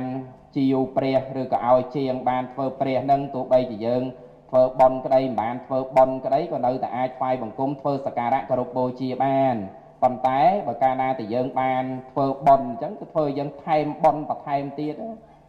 បុណ្យដែលយើងបានធ្វើដោយថ្ងៃហ្នឹងវាមិនមែនមានតែបុណ្យបូជាចំពោះព្រះគុណរបស់ព្រះសម្មាសម្ពុទ្ធនឹងតែម្យ៉ាងឯណាយើងមានកម្មវិធីបុណ្យយើងបានធម្មទានយើងមានកម្មវិធីបុណ្យយើងបានស្ដាប់ប្រសង់ចម្រើនព្រះបរិត្តយើងមានកម្មវិធីបុណ្យយើងបានប្រគេនចង្ហាន់ដល់ព្រះសង្ឃយើងមានកម្មវិធីបុណ្យយើងកើតការបូជាចំពោះព្រះពុទ្ធបដិមានឹងជាថ្មីម្ដងទៀតអញ្ចឹងទាំងអស់ហ្នឹងវាជាបុណ្យដែលបូករួមជាមួយនឹងបុណ្យដែលយើងកើតសេចក្តីជ្រះថ្លានៅក្នុងការកសាងព្រះពុទ្ធបដិមានឹងហើយជាការបូជាចំពោះព្រះគុណរបស់ព្រះសម្មាសម្ពុទ្ធដែលព្រះអង្គទ្រង់បរិបូរណ៍ដោយគុណមនុស្សនិងទេវតាទាំងឡាយតែងតែគោរពតែងតែបូជាធ្វើសក្ការៈចំពោះព្រះដ៏មានពភាដោយអ្វីដែលព្រះអង្គទ្រង់បានសម្ដែងនៅក្នុងមហាបរិនិព្វានសូត្របេដកលេខ16នៅក្នុងកាលនោះព្រះអានន្ទបានចូលទៅក្រាបទូលសួរចំពោះព្រះដ៏មានពភាបបិទ្ធព្រះអង្គដ៏ចម្រើនកាលដែលព្រះអង្គទ្រង់នៅមានបច្ចុប្បន្ននៅភិក្ខុទាំងឡាយកាលបើចេញវសាតែងមកកល់ព្រះដ៏មានព្រះភាហើយប្រាប់នៅការបដិបត្តិរបស់ខ្លួនតែងតែបានសាកសួរសន្តានាចំពោះព្រះដ៏មានព្រះភាចុះបន្តអំពីព្រះអង្គបរិនិព្វានទៅថាតើភិក្ខុទាំងឡាយនឹងទៅប្រតិបត្តិយ៉ាងណាទៅព្រះដ៏មានព្រះភាព្រះអង្គទ្រង់បានអនុញ្ញាតនៅសង្វេជ្ជនិយដ្ឋានទាំង4កន្លែងប្រាប់ទៅដល់ព្រះអានន្ទថាមនាលអានន្ទបកលបុត្រឯណាដែលជាអ្នកមានសទ្ធាបានចូលទៅមើលចូលទៅឃើញហើយធ្វើសក្ការៈគោរពបូជាចំពោះសង្វេជ្ជនិយដ្ឋានទាំង4កន្លែងគឺកន្លែងដែលព្រះអង្គទ្រង់ប្រសូតព្រះអង្គទ្រង់ត្រាស់ដឹងព្រះអង្គទ្រង់សម្ដែងធម្មចក្រព្រះអង្គទ្រង់បរិនិព្វានបកលបុត្រណាដែលមានសទ្ធាហើយបានចូលទៅឃើញចូលទៅធ្វើសក្ការៈគោរពបូជានៅសង្វេជ្ជនិយដ្ឋានទាំង4កន្លែងនេះព្រះដ៏មានពភាព្រះអង្គទ្រង់ត្រាស់ថាកលបុត្រអ្នកដែលមានសទ្ធានោះឯងបន្តអំពីរំលាយកាយនេះទៅកាន់លោកខាងមុខនឹងបានទៅកាន់សុគតិភព ចឹងញាតិញោមយើងបើទោះបីជាមិនបានទៅដល់ទីកន្លែងផ្ទាល់ព្រះអង្គទ្រង់ប្រសូតនៅឯឧទ្យានលំពិនីសពថ្ងៃហ្នឹងនៅក្នុងប្រទេសនេប៉ាល់ព្រះអង្គទ្រង់ត្រាស់ដឹងនៅមណ្ឌលពោធិព្រឹកត្រង់ផ្ចិតផែនដីសពថ្ងៃហ្នឹងនៅពុទ្ធគយាព្រះអង្គទ្រង់សម្ដែងធម្មចក្រកបវត្តនសូត្រនៅឯទីក្រុងពេរាណសីព្រៃអិសិបតនមិគតិយវ័នសពថ្ងៃហ្នឹងក៏នៅពេរាណសីហ្នឹងហើយព្រះអង្គទ្រង់បរិនិព្វានដោយអនុបាទិសេសនិព្វាននៅឯក្រុងកុសិនារាបើទោះបីជាយើងមិនបានទៅដល់ផ្ទាល់ប៉ុន្តែការដែលយើងបានកសាងពុទ្ធបដិមាហើយធ្វើដើម្បីឲ្យអ្នកដទៃបានគោរពបានបូជាហើយការដែលយើងបានធ្វើហ្នឹងញាតិញោមមិនមែនគោរពបូជាតែយើងទេណាមនុស្សទាំងឡាយដែលមកក៏បានគោរពបូជាព្រះពុទ្ធបដិមាដែលយើងបានធ្វើហ្នឹងទេវតាទាំងឡាយអ្នកដែលមានសទ្ធាក៏ចូលមកដើម្បីធ្វើសក្ការៈគោរពបូជាចំពោះព្រះពុទ្ធបដិមាហ្នឹងអញ្ចឹងការដែលយើងបានកសាងព្រះពុទ្ធបដិមាហ្នឹងយើងធ្វើបុណ្យបានដោយខ្លួនឯងហើយថែមទាំងអាចដឹកនាំមនុស្សនិងទេវតាទាំងឡាយដែលមានសទ្ធានោះឲ្យបានបុណ្យដោយសារតែយើងទៀតហើយមិនត្រឹមតែប៉ុណ្ណឹងទេការដែលយើងបានបូជាចំពោះព្រះសម្មាសម្ពុទ្ធដែលព្រះអង្គទ្រង់ជាអចិន្ត្រៃយៈបុគ្គលបែបហ្នឹងបុណ្យដែលយើងបានធ្វើនោះក៏ឈ្មោះថាជាអចិន្ត្រៃយៈដូចគ្នាហើយបន្ទាប់អំពីរំលាងកាយពីជាតិនេះទៅកាន់លោកខាងមុខក៏រមែងទៅកាន់សុគតិភពសួគ៌ទេវលោកទៅតាមពុទ្ធដីកាដែលព្រះអង្គទ្រង់បានសម្ដែងហើយនៅក្នុងការបូជាចំពោះព្រះគុណរបស់ព្រះសម្មាសម្ពុទ្ធនេះទៀតសោតដែលមានពន្យល់នៅក្នុងគម្ពីរអដ្ឋកថាពុទ្ធវង្សដែលព្រះអង្គទ្រង់បរិបូរទៅដោយគុណ3ប្រការទី1គឺព្រះអង្គទ្រង់បរិបូរដោយវិសុទ្ធិគុណសេចក្តីបរិសុទ្ធនៅក្នុងព្រះហឫទ័យរបស់ព្រះអង្គដែលព្រះអង្គឥតមានកិលេសព្រះតួព្រះសម្មាសម្ពុទ្ធដែលព្រះអង្គឈ្មោះថាបរិសុទ្ធនោះមិនមែនបរិសុទ្ធដោយការមានបកាយរបស់ព្រះអង្គនឹងស្អាតមិនប្រឡាក់ប្រឡោះទេតែព្រះហឫទ័យរបស់ព្រះអង្គនឹងគឺបានស្អាតចាកតួកិលេសដែលជាគ្រឿងសៅមងនៃចិត្តហ្នឹងគឺនៅក្នុងព្រះហឫទ័យរបស់ព្រះអង្គអត់មានគ្រឿងសៅមងហ្នឹងនៅក្នុងបតីរបស់ព្រះអង្គទៀតខុសអំពីបឋិជនយើងដែលនៅមានគ្រឿងសៅមងញាតិញោមយើងនៅមានគ្រឿងសៅមងដែរទេចិត្តរាល់ថ្ងៃនេះញាតិញោមនៅស្រឡាញ់ទេនៅចេះស្រឡាញ់ទេនៅហួងហែងដែរទេនៅចង់បានដែរទេចង់បានដល់ហ្នឹងហើយសេចក្តីសៅមងនៃចិត្តជាតួកិលេសនៅក្នុងចិត្តពេលគេនិយាយអីមកមិនត្រូវចិត្តខឹងទេចេះអន់ចិត្តដែរទេចេះអន់ចិត្តកាលដែលនៅពីកំមុំអន់ចិត្តនឹងសង្សារដល់ពេលតែមានប្តីអន់ចិត្តនឹងប្តីមានប្តីហើយមានកូនអន់ចិត្តនឹងកូនអស់ពីកូនដល់ចៅអន់ចិត្តនឹងចៅកាលនៅក្មេងមិនតាន់ចូលវត្តដល់ពេលចាស់ទៅចូលវត្តអន់ចិត្តនឹងលោកអន់ចិត្តទេញាតិញោមធ្លាប់អន់ចិត្តដែរទេធ្លាប់អន់ចិត្តនឹងសង្សារដែរទេពីក្មេងមកហើយញាតិញោមធ្លាប់អន់ចិត្តនឹងតាវាដែរទេមានទេនឹងមានហ្នឹងហើយព្រះអង្គថាជាគ្រឿងសៅមងនៅក្នុងចិត្តរបស់យើងណាអាហ្នឹងហើយតួកិលេសនោះចឹងសេចក្តីស្រឡាញ់ក៏ស្រឡាញ់អន់ចិត្តក៏អន់ចិត្តខឹងក៏ខឹងមួម៉ៅក៏មួម៉ៅចឹងសេចក្តីស្រឡាញ់ជាប់ជំពាក់ការហួងហែងការខឹងក្រោធការតោះតេងចិត្តតោមនស្សចិត្តដែលកើតឡើងហ្នឹងគឺជាសេចក្តីសៅមងនៃចិត្តចំណែកឯសេចក្តីសៅមងទាំងអស់ហ្នឹងគឺអត់មាននៅក្នុងប្រតិរបស់ព្រះសម្មាសម្ពុទ្ធទេតើព្រះអង្គទ្រង់ទទួលបានព្រះគុណថាជាអ្នកដែលមានវិសុទ្ធិគុណគឺសេចក្តីបរិសុទ្ធហើយសេចក្តីបរិសុទ្ធនៅក្នុងបតិរបស់ព្រះអង្គនេះមិនមែនកើតឡើងឯងហើយក៏មិនមែនគ្រូបាអាចារ្យណាមកធ្វើឲ្យព្រះអង្គបរិសុទ្ធដែរសេចក្តីបរិសុទ្ធនៅក្នុងប្រតិរបស់ព្រះអង្គគឺកើតចេញអំពីបុណ្យបារមីដែលព្រះអង្គទ្រង់បានសន្សំមកគ្រប់ពេញបរិបូរណ៍បើកាលណាតែបុណ្យបារមីរបស់ព្រះអង្គគ្រប់ពេញបរិបូរណ៍បុណ្យបារមីហ្នឹងឯងនឹងធ្វើឲ្យតួបុគ្គលហ្នឹងអស់នៅអាសវៈកិលេសធ្វើឲ្យចិត្តរបស់បុគ្គលហ្នឹងមិនមានគ្រឿងសៅមងនៅក្នុងចិត្តហើយញាតិញោមឮសូរបុណ្យបារមីអញ្ចឹងបារមីបែបនៅអ្នកតានេះ បែបរមីបារមីបែបនៅដើមឈើនោះបារមីប្រហែលជានៅដើមជ្រៃនោះញាតិញោមពាក្យថាបារមីបញ្យល់បន្តិចចុះបារមីហ្នឹងគឺមកពីបារៈហើយនឹងមីបារៈប្រែថាត្រើយមីហ្នឹងប្រែថាដល់តួគុណធម៌ដែលធ្វើឲ្យបុគ្គលម្នាក់ដល់នៅត្រើយគឺព្រះនិព្វានបានគុណធម៌ហ្នឹងហៅថាបារមីហើយគុណធម៌ហ្នឹងគឺអីគុណធម៌គឺសិលគុណធម៌គឺសមាធិគុណធម៌គឺបញ្ញាសិលដើមឈើចេះមានសិលដែរទេញាតិញោមទាំងអស់គ្នាមានសិលដែរទេមើលអ្នកណាមានសិល5លើកដៃតិចមើលចុះអ្នកខាងនេះអត់មានសិល5ទេញាតិញោមមានសិលទេហ្នឹងដើមឈើចេះរក្សាសិលដូចញាតិញោមទេដើមឈើមានសិលបានដែរទេអត់ទេអញ្ចឹងសិលនៅក្នុងខ្លួនអ្នកណាគឺនៅក្នុងខ្លួនមនុស្សយើងអញ្ចឹងមនុស្សយើងឈ្មោះថាអ្នកមានបុណ្យបារមីតួសមាធិគឺឯកកតាចិត្តដែលមានអារម្មណ៍មូលតែមួយដោយញាតិញោមមានចិត្តមូលតែមួយនៅក្នុងការស្ដាប់ព្រះធម៌ដើមឈើចេះស្ដាប់ធម៌ដែរទេដុំថ្មដែលចេះមានសមាធិដែរទេអញ្ចឹងអ្នកណាមានសមាធិបានមនុស្សយើងអញ្ចឹងមនុស្សនេះឯងគឺមានបុណ្យបារមីគឺសមាធិតួបញ្ញាដែលចេះយល់ឃើញថាមានបាបៃតាមានគុណបូជាធម្មទេសនាងបូជាធម្មទេសនាងអាសវៈខយាវហង្ហោតោអាសវៈខយាវហង្ហោតោអនាគតេកាលេអ្នកចេះតេកាលេរីទាននៃខ្ញុំព្រះករុណាទាំងឡាយទាននៃខ្ញុំព្រះករុណាទាំងឡាយសូមបារមីអញ្ចឹងពាក្យថាបារមីនេះញាតិញោមកុំទៅរករបស់អ្វីក្រៅពីក្នុងខ្លួនរបស់យើងក្នុងខ្លួនរបស់យើងអាចជាអ្នកមានបានមានបារមីហ្នឹងហើយអញ្ចឹងបានបារមីនឹងឯងដែលបានធ្វើឲ្យបតីរបស់ព្រះសម្មាសម្ពុទ្ធបរិសុទ្ធអាហ្នឹងគុណទី1គុណទី2គឺបញ្ញាគុណពាក្យថាបញ្ញាគុណគឺអង្គមានបញ្ញាលើសអ្នកណាទាំងអស់សពសត្វនៅក្នុងโลกនេះក្រៅអំពីតួព្រះពុទ្ធដូចគ្នាឥតមានអ្នកណាមានបញ្ញាស្មើនឹងព្រះពុទ្ធបានទេ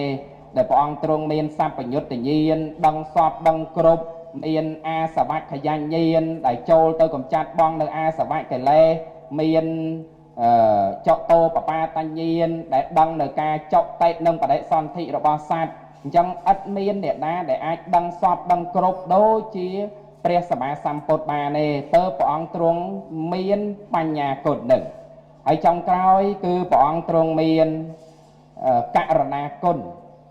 ដែលព្រះអង្គទ្រង់មានករុណាគុណមហាករុណានៅក្នុងបតីរបស់ព្រះអង្គឥតមានអ្នកណាដូចព្រះអង្គទេញាតិញោមបើសិនជាដឹងថាអ្នកនឹងធ្វើទុកបុកម្នេញចំពោះយើងធ្លាប់ជេរយើងធ្លាប់រមិលគុណយើងអត់ដឹងគុណយើងថ្ងៃក្រោយទៅមានចិត្តចង់ជួយអ្នកនឹងទៀតដែរទេញាតិញោមឧទាហរណ៍ថាដបងមិត្តភ័ក្តិនឹងគ្នាស្គាល់គ្នាចិត្តដិតស្រឡាញ់រាប់អានគ្នាមកខ្ចីលុយ$1000ខំឲ្យអស់លីហ្នឹងដល់ពេលថ្ងៃក្រោយមកទៅទីអត់សងមិនត្រឹមតែអត់សងឯងជេរថែមទៀតហ្នឹងស្ដីឲ្យយើងថែមទៀតមើលទៅថ្ងៃក្រោយនៅរាប់អានម្នាក់នឹងទៀតដែរទេមើលទៅម្នាក់នឹងមកខ្ចីអីឲ្យទៀតដែរទេអត់ទេចំណែកឯព្រះសម្មាសម្ពុទ្ធដែលព្រះអង្គទ្រង់មានករុណាគុណណាគឺព្រះអង្គទ្រង់អនុគ្រោះដល់សពសត្វទាំងអស់សូម្បីតែព្រះអង្គទ្រង់ដឹងថាអ្នកនឹងធ្វើទុកបុកម្នេញចំពោះព្រះអង្គក៏ដោយព្រះអង្គទ្រង់អនុគ្រោះអ្នកណាព្រះអង្គទ្រង់អនុគ្រោះភិក្ខុទេវទត្តសូម្បីតែដឹងថាដែរបន្ទាប់ពីភិក្ខុទេវទត្តបួសទៅនឹងអាចបំបែកសង្ឃភិក្ខុទេវទត្តបួសទៅរមៀលដុំថ្មឲ្យចំព្រះបាទរបស់ព្រះអង្គទ្រង់អាចដឹងមុនបែបហ្នឹងតែព្រះអង្គទ្រង់អនុគ្រោះឲ្យភិក្ខុទេវទត្តបួសព្រោះហេតុអីពីព្រោះព្រះអង្គទ្រង់បានមើលឃើញអនាគតថាណែបើភិក្ខុទេវទត្តបានបួសនៅក្នុងសាសនារបស់ព្រះតថាគតភិក្ខុទេវទត្តនឹងមានឧបនិស្ស័យបានត្រាស់ជាព្រះបច្ចេកពុទ្ធមួយព្រះអង្គព្រះនាមថាអដ្ឋេសរៈដោយការអនុគ្រោះដល់ភិក្ខុទេវទត្តដើម្បីបានជាឧបនិស្ស័យបានជាព្រះបច្ចេកពុទ្ធនឹងឯងទើបព្រះសម្មាសម្ពុទ្ធព្រះអង្គទ្រង់អនុគ្រោះឲ្យភិក្ខុទេវទត្តនឹងឯងចូលមកបួសចឹងហើយបានចុងក្រោយភិក្ខុទេវទត្តមុននឹងបាន ចូលទៅក្នុងផែនដីដោយសារធរណីស្រូបនៅវត្តចេតពុនហ្នឹងពេលដែលធរណីស្រូបភិក្ខុទេវតតទៅដល់ត្រឹមចកានេះភិក្ខុទេវតតបានស្រែកឡើងថាខ្ញុំព្រះអង្គសូមបូជា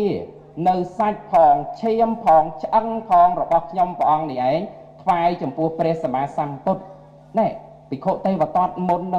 នឹងធរណីស្រូបហ្នឹងនឹកព្រះអង្គណានឹកឃើញថាព្រះសម្មាសម្ពុទ្ធព្រះអង្គទ្រង់ស្រឡាញ់មានករណាចំពោះរាហុលកុមារយ៉ាងណា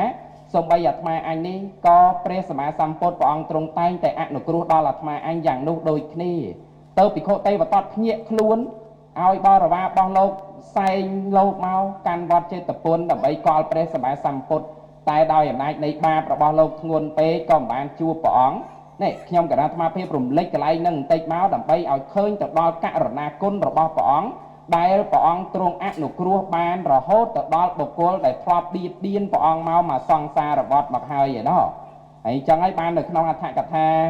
គម្ពីរពុទ្ធវង្សលោកបានបញ្យល់ថាកំថាឡើយព្រះអរហន្តព្រះអនាគាមីព្រះសកតាគាមីព្រះសោតាបានដែលឈ្មោះថាព្រះសម្មាសម្ពុទ្ធព្រះអង្គទ្រង់អនុគ្រោះហើយ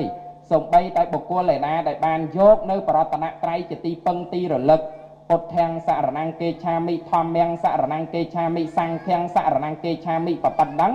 ក៏បុគ្គលនឹងឯងឈ្មោះថាព្រះសម្មាសម្ពុទ្ធព្រះអង្គទ្រង់បានអនុគ្រោះហើយភិក្ខុសាមណេរដែលបានបួសនៅក្នុងសាសនានេះបើទោះបីជានៅជាបឋមជនក៏ព្រោះក៏ព្រះសម្មាសម្ពុទ្ធព្រះអង្គទ្រង់ឈ្មោះថាអនុគ្រោះហើយឧបាសកបាសិកាទាំងឡាយមានសិលក្តីអត់តាន់មានសិលក្តីឲ្យតែបានយកព្រះពុទ្ធពធប្រសង្ឃជាទីពឹងទីរលឹកក៏ឈ្មោះថាព្រះអង្គទ្រង់បានអនុគ្រោះហើយបើកាលណាតែយើងនឹកឃើញថាព្រះសម្មាសម្ពុទ្ធព្រះអង្គទ្រង់បានអនុគ្រោះដល់យើងយ៉ាងពិតប្រាកដយ៉ាងនេះក៏យើងបានកសាងពុទ្ធបដិមាដើម្បីបូជាព្រះគុណរបស់ព្រះសម្មាសម្ពុទ្ធបើទោះបីជាព្រះអង្គទ្រង់បរិនិព្វានទៅហើយក៏ដោយចុះក៏ប៉ុន្តែយើងទាំងអស់គ្នានេះឯងក៏នៅតែក្រាបថ្វាយបង្គំនៅតែធ្វើសក្ការៈនៅតែបូជាចំពោះព្រះសម្មាសម្ពុទ្ធអង្គនោះដោយជាការដែលព្រះអង្គទ្រង់មានប្រជញ្ញនៅដែរសូមអនុមោទនា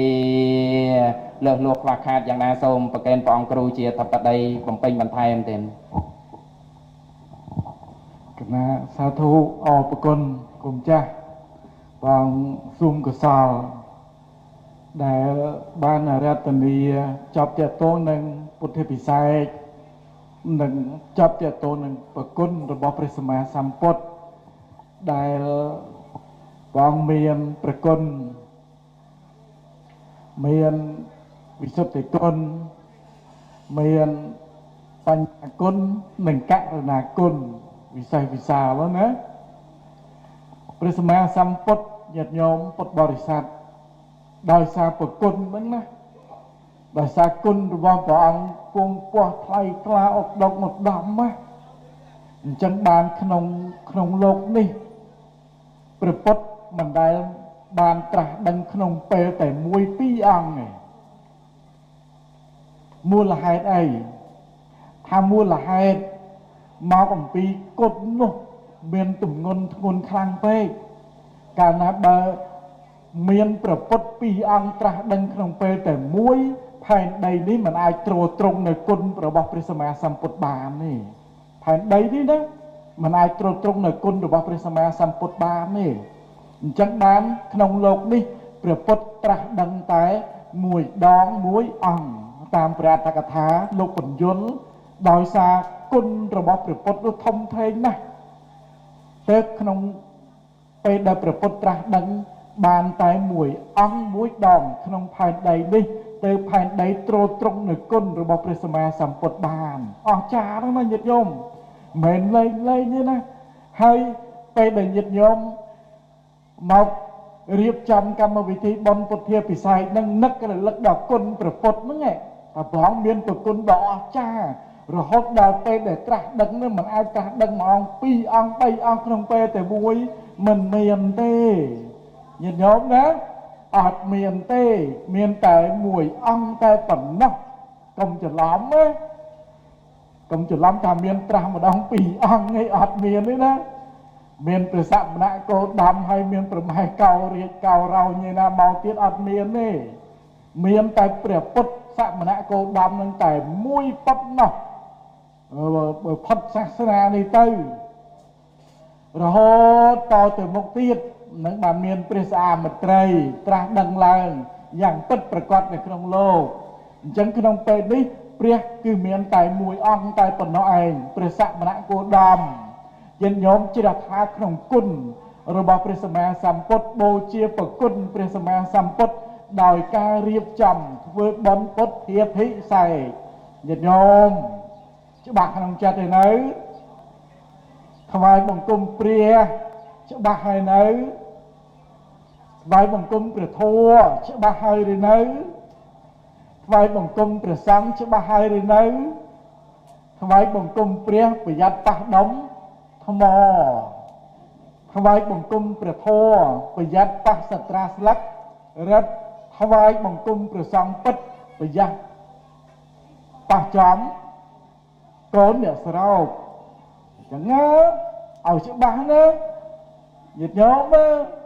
អាត្មានៅតែមិនទុកចិត្តញាតិញោមទេ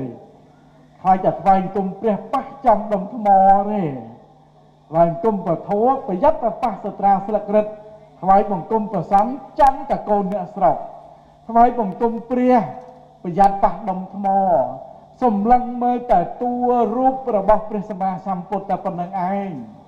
ញាតិញោមណាអត់មានបង្អោននឹករលឹកដល់ប្រគុណរបស់ព្រះអង្គបរិបូរណ៍ដោយអីដោយវិសុទ្ធិគុណព្រះអង្គបរិបូរណ៍ដោយអីបញ្ញាគុណករណាគុណអត់មាននឹករលឹកដល់នោះឯងទៅត្រឹមពវរកាយរបស់ព្រះអង្គដែលគេកសាងឡើងហ្នឹងឯងកសាងអំពីថ្មនឹងមានសភាពយ៉ាងម៉េចកសាងអំពីអីពីមាសពីប្រាក់ពីលោហៈធាតុញាតិញោមកើតសេចក្តីជ្រះថ្លាក្នុងលោហៈធាតុហ្នឹងឯងអត់បានបង្អោនចិត្តទៅនឹករលឹកដល់គុណរបស់ព្រះពុទ្ធនោះទេអញ្ចឹងថ្វាយបង្គំញាតិញោមហ្នឹងមិនចំតួព្រះសម្មាសម្ពុទ្ធទេថ្វាយបង្គំត្រឹមតែដុំថ្មញាតិញោមណាហ្នឹងហើយថ្វាយបង្គំព្រះវត្តនេះបកែណាព្រះវត្តនោះបកែណាអត់ចំព្រះសម្មាសម្ពុទ្ធទេញាតិញោមអត់ចំព្រះសម្មាសម្ពុទ្ធទេដើម្បីឲ្យចំព្រះសម្មាសម្ពុទ្ធព្រះអង្គបរិបូរណ៍ទៅដោយប្រគុណនេះដោយគុណចាស់សួងកុសលលើកពីខាងដើមនេះបរិបូរណ៍ទៅដោយគុណអញ្ចឹងថ្វាយអង្គមនឹករលឹកដល់គុណអញ្ចឹងពេលដែលថ្វាយអង្គមនឹករលឹកដល់គុណអញ្ចឹងកុំឲ្យពេលដែលថ្វាយអង្គមមើលទៅអត់មានសេចក្តីជ្រះថ្លាចំពោះព្រះសម្មាសម្ពុទ្ធនឹងតទៅសោះមិនដឹងថាជាងកសាងនឹងមានប្រភពយ៉ាងម៉េចទេពីព្រោះញាតិញោមធ្លាប់ដឹងទេណាអ្នកកសាងនឹងមិនមានទឹកដៃល្អទាំងអស់ទេខ្លះគ្រាន់តែធ្វើទៅប្រពុតមែនក៏ប៉ុន្តែកង្វរកាយរបស់ព្រះសម្មាសម្ពុទ្ធនឹងមិនគួរជាទីជ្រះថ្លាហើយដល់តែញាតិញោមចម្លងមើលទៅឃើញរូបព្រះពុទ្ធនឹងមិនសមរម្យអត់មានសេចក្តីជ្រះថ្លាទេអត់បានបង្អោនចិត្តនឹករលឹកដល់គុណព្រះពុទ្ធទេអញ្ចឹងអានឹងហើយដែលជាការថ្វាយបង្គំមិនចំព្រះពុទ្ធពិតញាតិញោមថ្វាយបង្គំយូរទៅសម្លឹងមើលព្រះអង្គនេះដូចមិនសូវស្រួលហើយជួយមើលអញតិចព្រះដូចស្រឡាញ់អញរហូតញាតិញោមចូលទៅថ្វាយបង្គំរត់ទៅព្រះអង្គជីរៀនព្រះអង្គធំគុណហើយសូមថ្វាយបង្គំព្រះអង្គជីព្រះអង្គធំនៅក្នុងពហិចូលថ្វាយបង្គំហើយសម្លឹងមើលគឺព្រះអង្គពីលើបលាំងមកស្រឡាញ់មកឆ្ងើម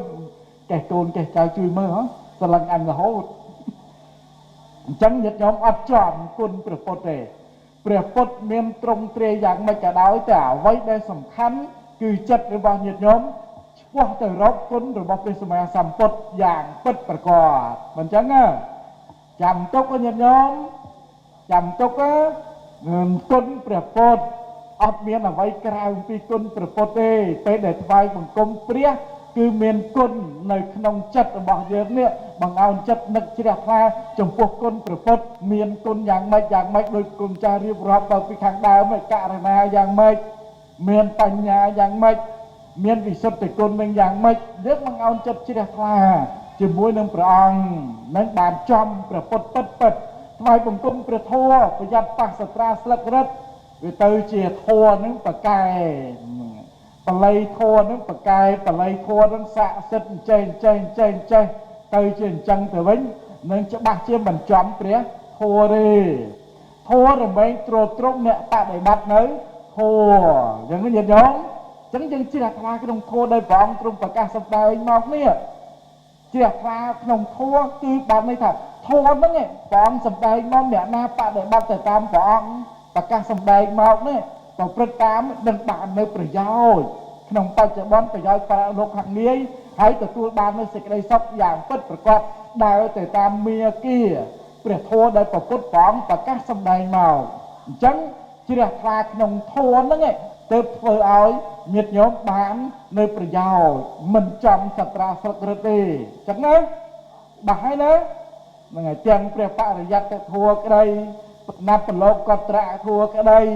បង្អោនចិត្តជ្រះថ្លានៅក្នុងធម៌នឹងឲ្យពិតប្រាកដថ្វាយបង្គំព្រះសង្ឃប្រយ័ត្នតាក់ចំកូនអ្នកស្រោចព្រោះញាតិញោមហ្នឹងមុំអីមិនខ្ចីមើលមុខទេមុំមិនខ្ចីមើលមុខទេកុំមិនបាច់ចាំនិយាយដល់កូននេនតូចទេតែមុំប្រហែលអាត្មាហ្នឹងខ្ចីមើលមុខផងនិយាយពិតញាតិញោមបើលោកគ្រូអង្គណាល្បីមកហ្នឹងញាតិញោមណាហើយសួរថាហើយគុំនឹងចំប្រសងពិតដែរឬ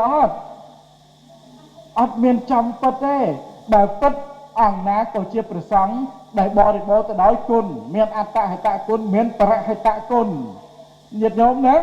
អត្តហេតុគុណបរហេតុគុណលោកបរិបូរទៅដោយគុណអត្តហេតុគុណនឹងមានស្អីញាតិញោមអាហុណៃយោប៉ាហុណៃយោអត់ជាស្រីអត្តហេតុគុណមានសុបដិបណ្ណោឧជបដិបណ្ណោញាយបដិបណ្ណោសាមីជាបដិបណ្ណោអត្តហេតុគុណ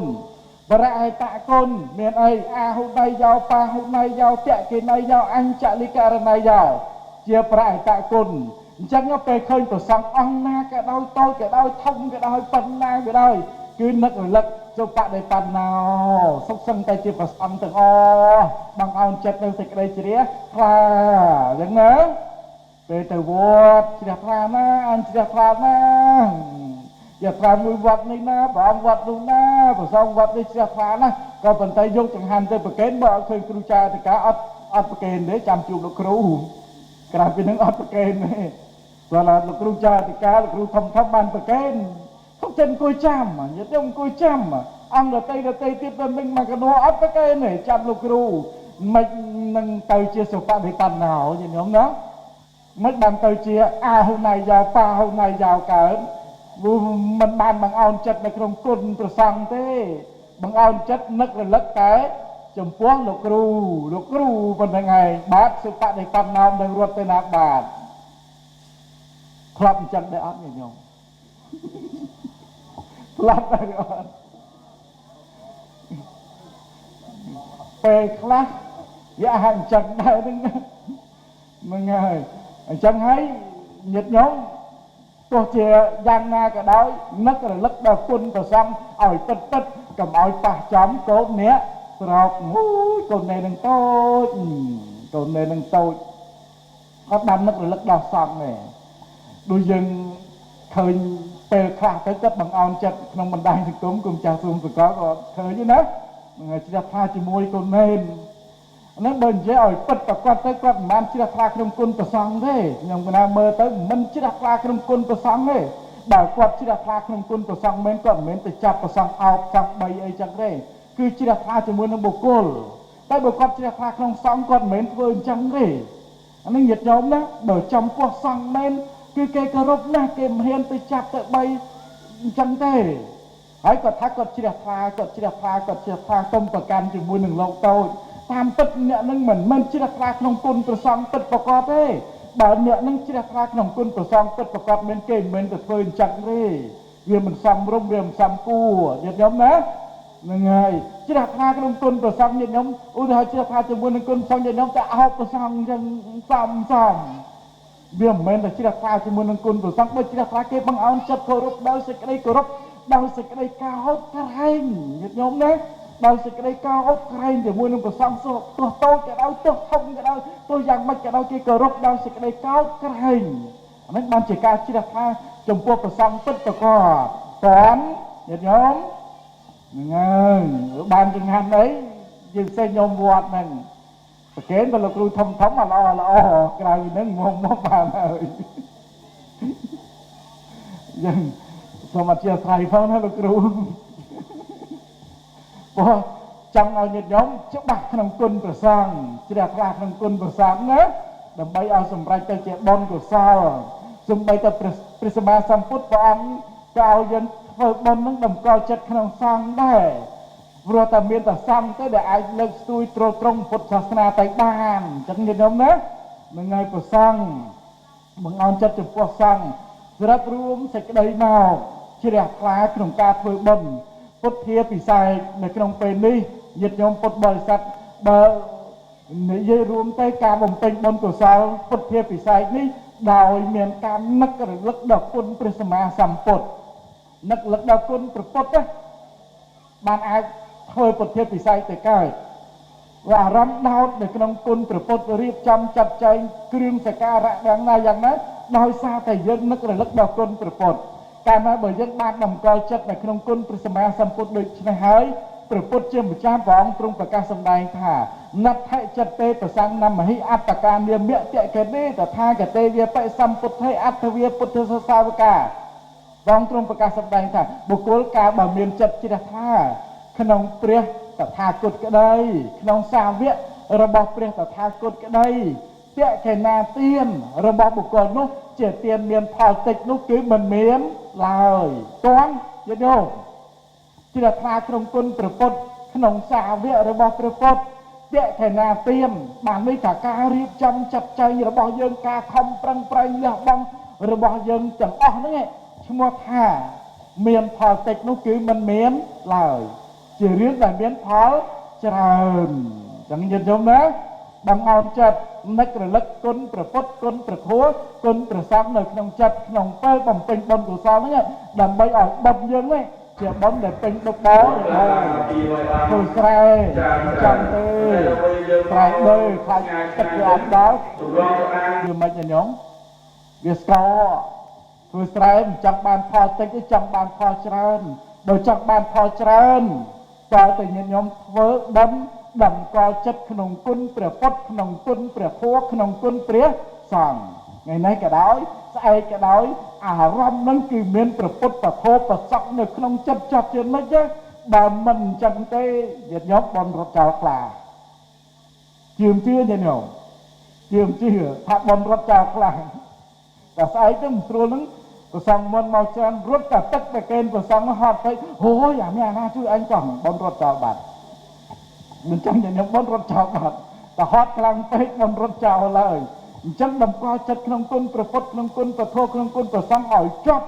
បនញាតិញោមនឹងបានផលច្រើនអញ្ចឹងប្រកេនគុណចាស់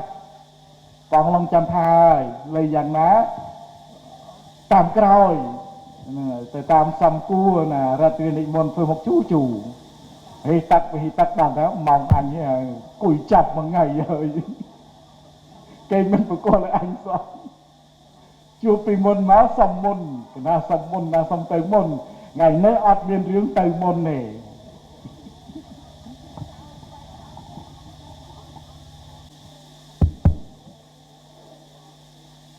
គណៈសូមនមស្ការថ្វាយបង្គំ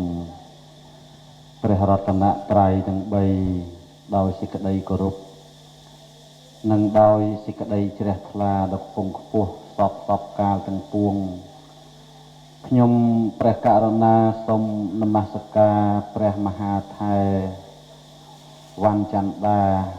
ព្រះគ្រូចៅអធិការវត្តតមឹមដោយសេចក្តីគោរពជ្រះថ្លាកោតក្រែងថ្វាយបង្គំព្រះ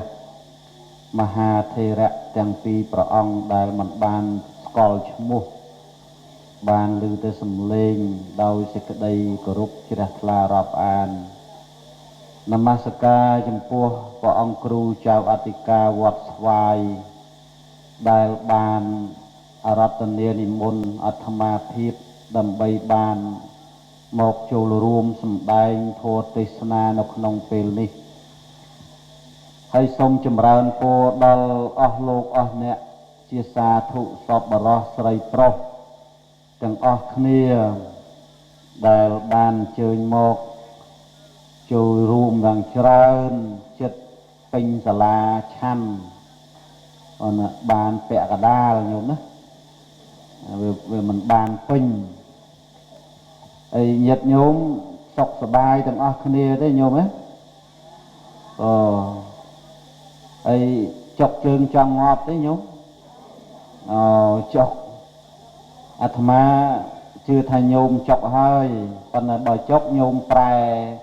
ត្រឡប់ចុះត្រឡប់ឡើងបត់មិនកើតពេលមិនកើតសណ្ដូកតែសណ្ដូកដាក់លោកគ្រូវត្តតមឹមកុំសណ្ដូកដាក់អាត្មាញោមអាត្មាគិតថាអង្គុយប៉ោកចំគេហ្នឹងបែបបានទេមុនទៅមុនហើយមានឯណាញោមឥឡូវនេះជ្រុលក្បាលកពើបាត់មានបានទៅមុននេះឥឡូវនៅក្រោយញាតិញោមมื้អនេះបានស្ដាប់ពធទេសនាពីរស់ទេញោមពីរស់ទេហើយលោកសំដែងពីអីញោមមិញមានចាំទេសំដែងពីគុណព្រះសម្មាសម្ពុទ្ធញោមណាពីរស់អត្តន័យខ្លឹមសារគួរឲ្យជ្រះថ្លាណាស់លោកគ្រូវត្តស្វាយលោកឆ្លាតលោកធ្វើបុណ្យតែមួយប៉ុន្តែបុណ្យទេសនាដល់14លោកបុណ្យតែមួយទេសឆ្អែតតែមកញោមអ្នកស្ដាប់ហើយលើក្រោយលែងចង់ស្ដាប់ទៀតពីព្រោះជាទូទៅមិនតែមួយអង្គទេសនាអង្គខ្លះលោកទេសកន្លះម៉ោងខ្លះ1ម៉ោង1ម៉ោងកន្លះ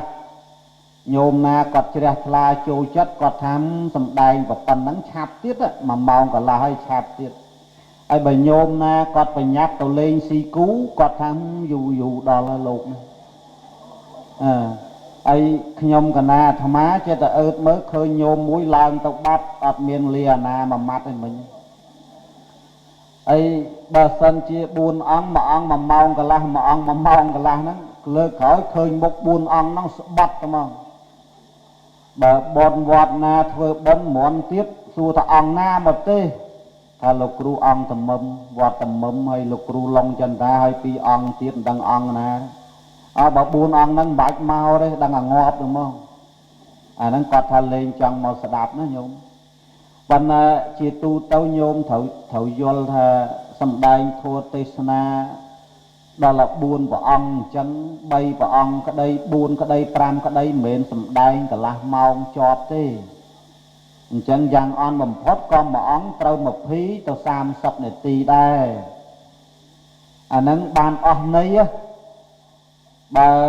អ្នកចម្រៀងវិញគ្រាន់តែចេញតែក្បាលបន្តិចហើយទុកមីក្រូលើកក្រោយគេលេងជួលហើយព្រោះមិនដឹងន័យស្អីផងគ្រាន់តែឮតែអើយមួយម៉ាត់ហើយទៅបាត់អញ្ចឹងយ៉ាងណាមិញញោមត្រូវស្ដាប់ពធទេសនាស្ដាប់ឲ្យចប់ចុងចប់ដើមហើយបើត្រឹមតែ4ម៉ោងមិនបានទេគ្មានបានបុណ្យទេអញ្ចឹងត្រឹមឲ្យបានហើយដៃនឹងសាពះយូរហើយទម្លាក់សិនទៅមិនអីទេចាំដល់ពេលចប់យើងលើកឡើងសាធុយោរហ្មងកុំឲ្យញាតិញោមមើលទៅរៀងសពសពុនមុខលោកមិននិយាយមិនថាទេប៉ុន្តែបើសិនជាដើរចេញក្រៅមិនដឹងល្អូល្មិចខ្លះទេអាត្មាមិនដឹងដែរណាប៉ុន្តែធ្លាប់ឃើញមានញោមខ្លះអេចអូចពេលចេញពីរោងបុណ្យហ្នឹងគឺអញ្ចឹងហើយមុខហ្នឹងស្តៀងញោមម្ដុំហ្នឹងដែរអញ្ចឹងណាដែលអ្នករៀងអាម៉ត់អេចអូចពេលចេញទៅវិញហ្នឹងណាឥឡូវនេះគឺបុណ្យនេះបើតាមស្ដាប់បាញ់មិញពីដើមមកគឺបុណ្យផ្កាផងអញ្ចឹងឯងញោមហើយរាប់បាតប្រសង់ពុទ្ធាពិសេសហើយបដិជ្ជគុណជាអង្គម្ចាស់ព្រះអង្គបានលើកឡើងអំពីអភិសេកនិងក៏ពិរោះហើយលោកគ្រូអង្គតមឹមវត្តតមឹមព្រះអង្គ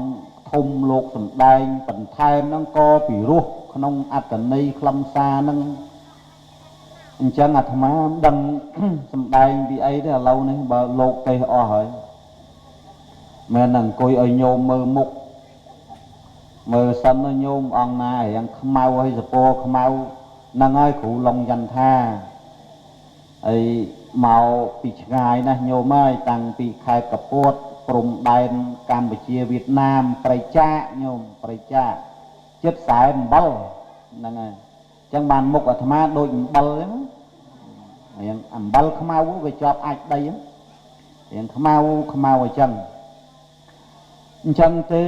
ដោយពេលវេលាចេះតែរំកិលទៅហើយញាតិញោមបានស្ដាប់នៅពធទេសនា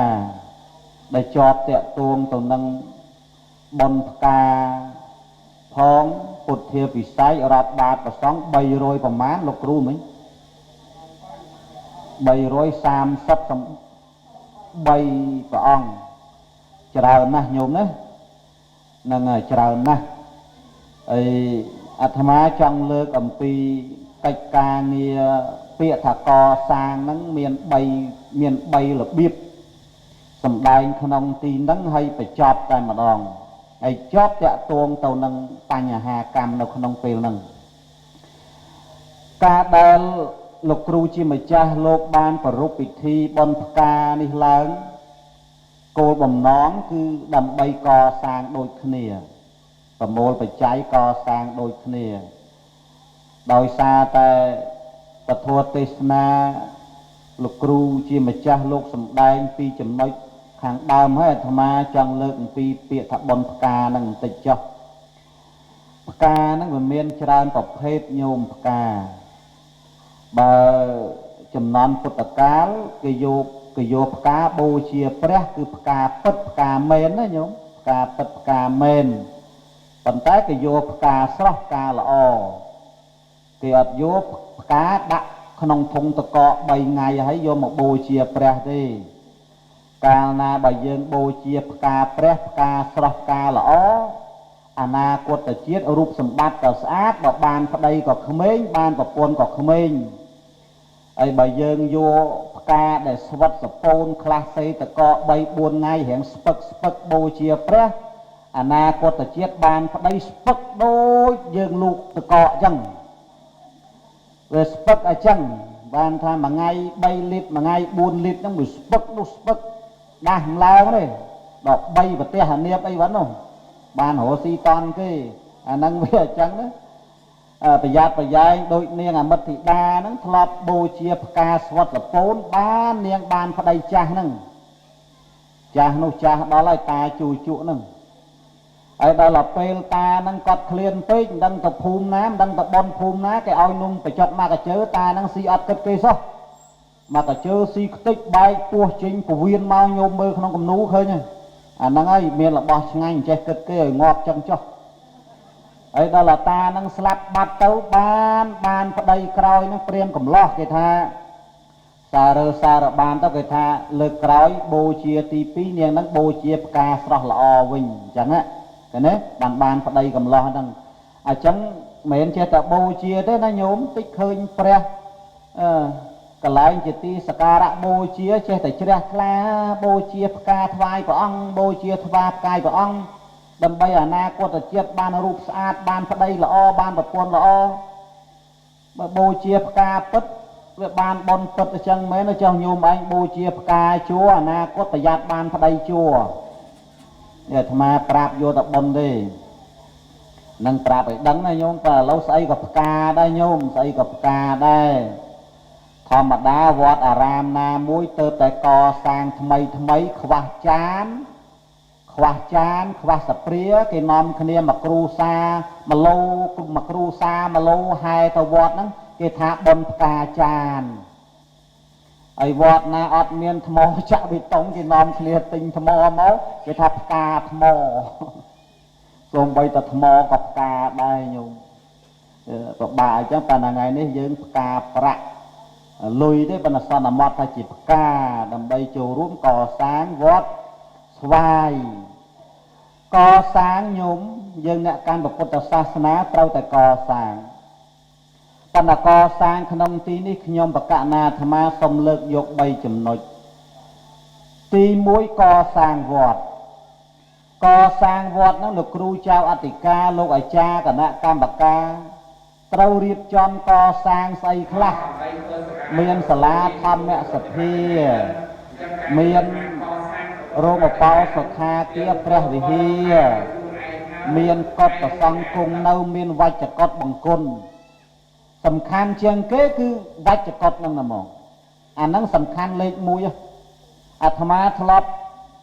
ទៅសំដែងវត្តខ្លះវត្តអបប៉ុណ្ណានៃបន្ទប់ទឹកមានតែ2ហើយបន្ទប់ទឹកមានតែ2ហើយញាតិញោមដាក់ប្រូក្រាមមិនដឹងមកពីណាខ្លះទេដល់ពេលគាត់ចុះមកដល់វត្តគាត់សម្លឹងមុនគេគឺបន្ទប់ទឹកហ្នឹងតែហ្មងហើយដល់ពេលកន្លែងហ្នឹងអត់មានទេអាកន្លែងហ្នឹងអត់មានវេទនាណាញោមគេរិះគន់លោកគ្រូចៅអធិការលោកអាចារ្យគណៈកម្មការពុទ្ធបរិស័ទហ្នឹងអញ្ចឹងបានអាត្មាទៅសម្ដែងធម៌ទេសនានៅខេត្តអាងយ៉ាងប្រហែលថ្ងៃមុនកម្ពុជាក្រោមប្រទេសវៀតណាមបច្ចុប្បន្នគ្រាន់តែបន្ទប់ទឹកវត្តហ្នឹងជាង60បន្ទប់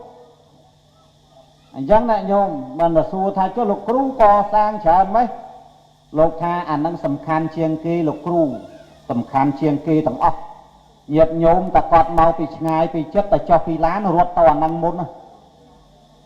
ហើយតែអត់មានអានឹងចាប់បាត់ហើយម្នាក់មុខដូចកើតលឿងហ្នឹងគាត់ទុកចង់10ម៉ោងទៅហើយអញ្ចឹងបានថាអានឹងវាសំខាន់អានឹងកសាងអានឹងមុនគេទាំងអស់ហើយយើងចេះតែប្រកាសថាញាតិញោមខេត្តនេះខេត្តនោះស្រុកនេះស្រុកនោះមេត្តាមកជួយកសាងផងគាត់ខំប្រមូលគ្នាមកជិត30 40 60ឡានដល់ពេលគាត់ចុះពីឡានសម្លឹងរកបន្ទប់ទឹកមានអា2ហើយយាយខ្លះចូលជិត2ម៉ោងអីវ៉ាន់នោះគាត់ចូលលេងហ្គេមលេងអីក្នុងហ្នឹងអាហ្នឹងអញ្ចឹងមើលចុះឡើងយាយមួយលក់មួយទៅហើយផ្អែកតសលក់បាត់ទៅហើយនោះនេះទេលក់បាត់ហើយនោះអាត្មាមិនហ៊ានទេយូរនិយាយកាត់ហ្នឹងឲ្យចប់អាហ្នឹងវាអញ្ចឹងណាញោមអាហ្នឹងសំខាន់ជាងគេញោមហើយកសាងព្រះដោយព្រះមហាថែជាម្ចាស់ព្រះអង្គបានលើកឡើងអាត្មាឃើញប្រសង់តាមវត្តលោកកសាងព្រះអាត្មាជ្រះថ្លាជាមួយប៉ុន្តែកន្លែងខ្លះមិនដឹងកសាងរបៀបម៉េចបើកសាងព្រះចេញពីចិត្តបានប៉ុណ្ណាញោមប្រយ័ត្នតែយកព្រះធ្វើចំនួនប្រយ័ត្នកើតជាចៃព្រះកន្លែងបូជាកន្លែងនមស្ការអីកសាងកន្លែងព្រះអង្គប្រោសបញ្ចវគិវិខុអីចឹងទៅព្រះអង្គសម្ដែងធម្មចក្រអីចឹងទៅព្រះអង្គដាក់បងអាយុសង្ខារឬក៏បរិនិព្វានត្រាស់ដឹងប្រសូតអីចឹងទៅនឹងចេះតែកសាងទៅល្អគួរឲ្យជ្រះថ្លាឯងនេះជួនកាលយកព្រះធ្វើចំនួនបើថាកសាងវត្តគេមាន2 3ក្នុងពហិសាលាធម្មសភាតាមគប់កន្លែងសង្វេយនីយដ្ឋានអីចឹងអត់គ្រាន់ណាឯនេះកសាងពីខ្លោងទ្វារបូនដល់ខ្លោងទ្វារជើងហើយមកជួ100យកព្រះធ្វើលបងវិញអាហ្នឹងមិនដឹងកសាងរបៀបម៉េចវិញទេអាត្មាថាហ្នឹងមិនមែនធ្វើបុណ្យទេអាហ្នឹងលក្ខណៈចង់ធ្វើចំនួនវិញទេអាហ្នឹងមិនមែនជារឿងស្រួលប្រមាណទេអត់មានការអីធ្វើយកព្រះធ្វើលបងវិញធ្វើលបងមិនកសាងក្នុងសាលាក្នុងវត្តហ្នឹងណាពីខ្លោងទ្វារជើងដល់ខ្លោងទ្វារបូនមានស្ដាំមានឆ្វេងហើយប្រឡោះកដាលឲ្យប្រសក់ជិះម៉ូតូឲ្យប្រសក់បើកឡានហើយដល់មើលទៅណាគេនៅគៀនហ្នឹងព្រះទាំងអស់ញោមណែកសាងអញ្ចឹងមិនមែនបានបន់ទៅជាបាបវិញណែអាត្មាប្រាប់ឲ្យដឹងកុំឃើញកសាងរាប់ពាន់រាប់ម៉ឺនអង្គណាអាត្មាមិនថាទេបើសិនជាមានកន្លែងដែលគួរឲ្យជ្រះថ្លា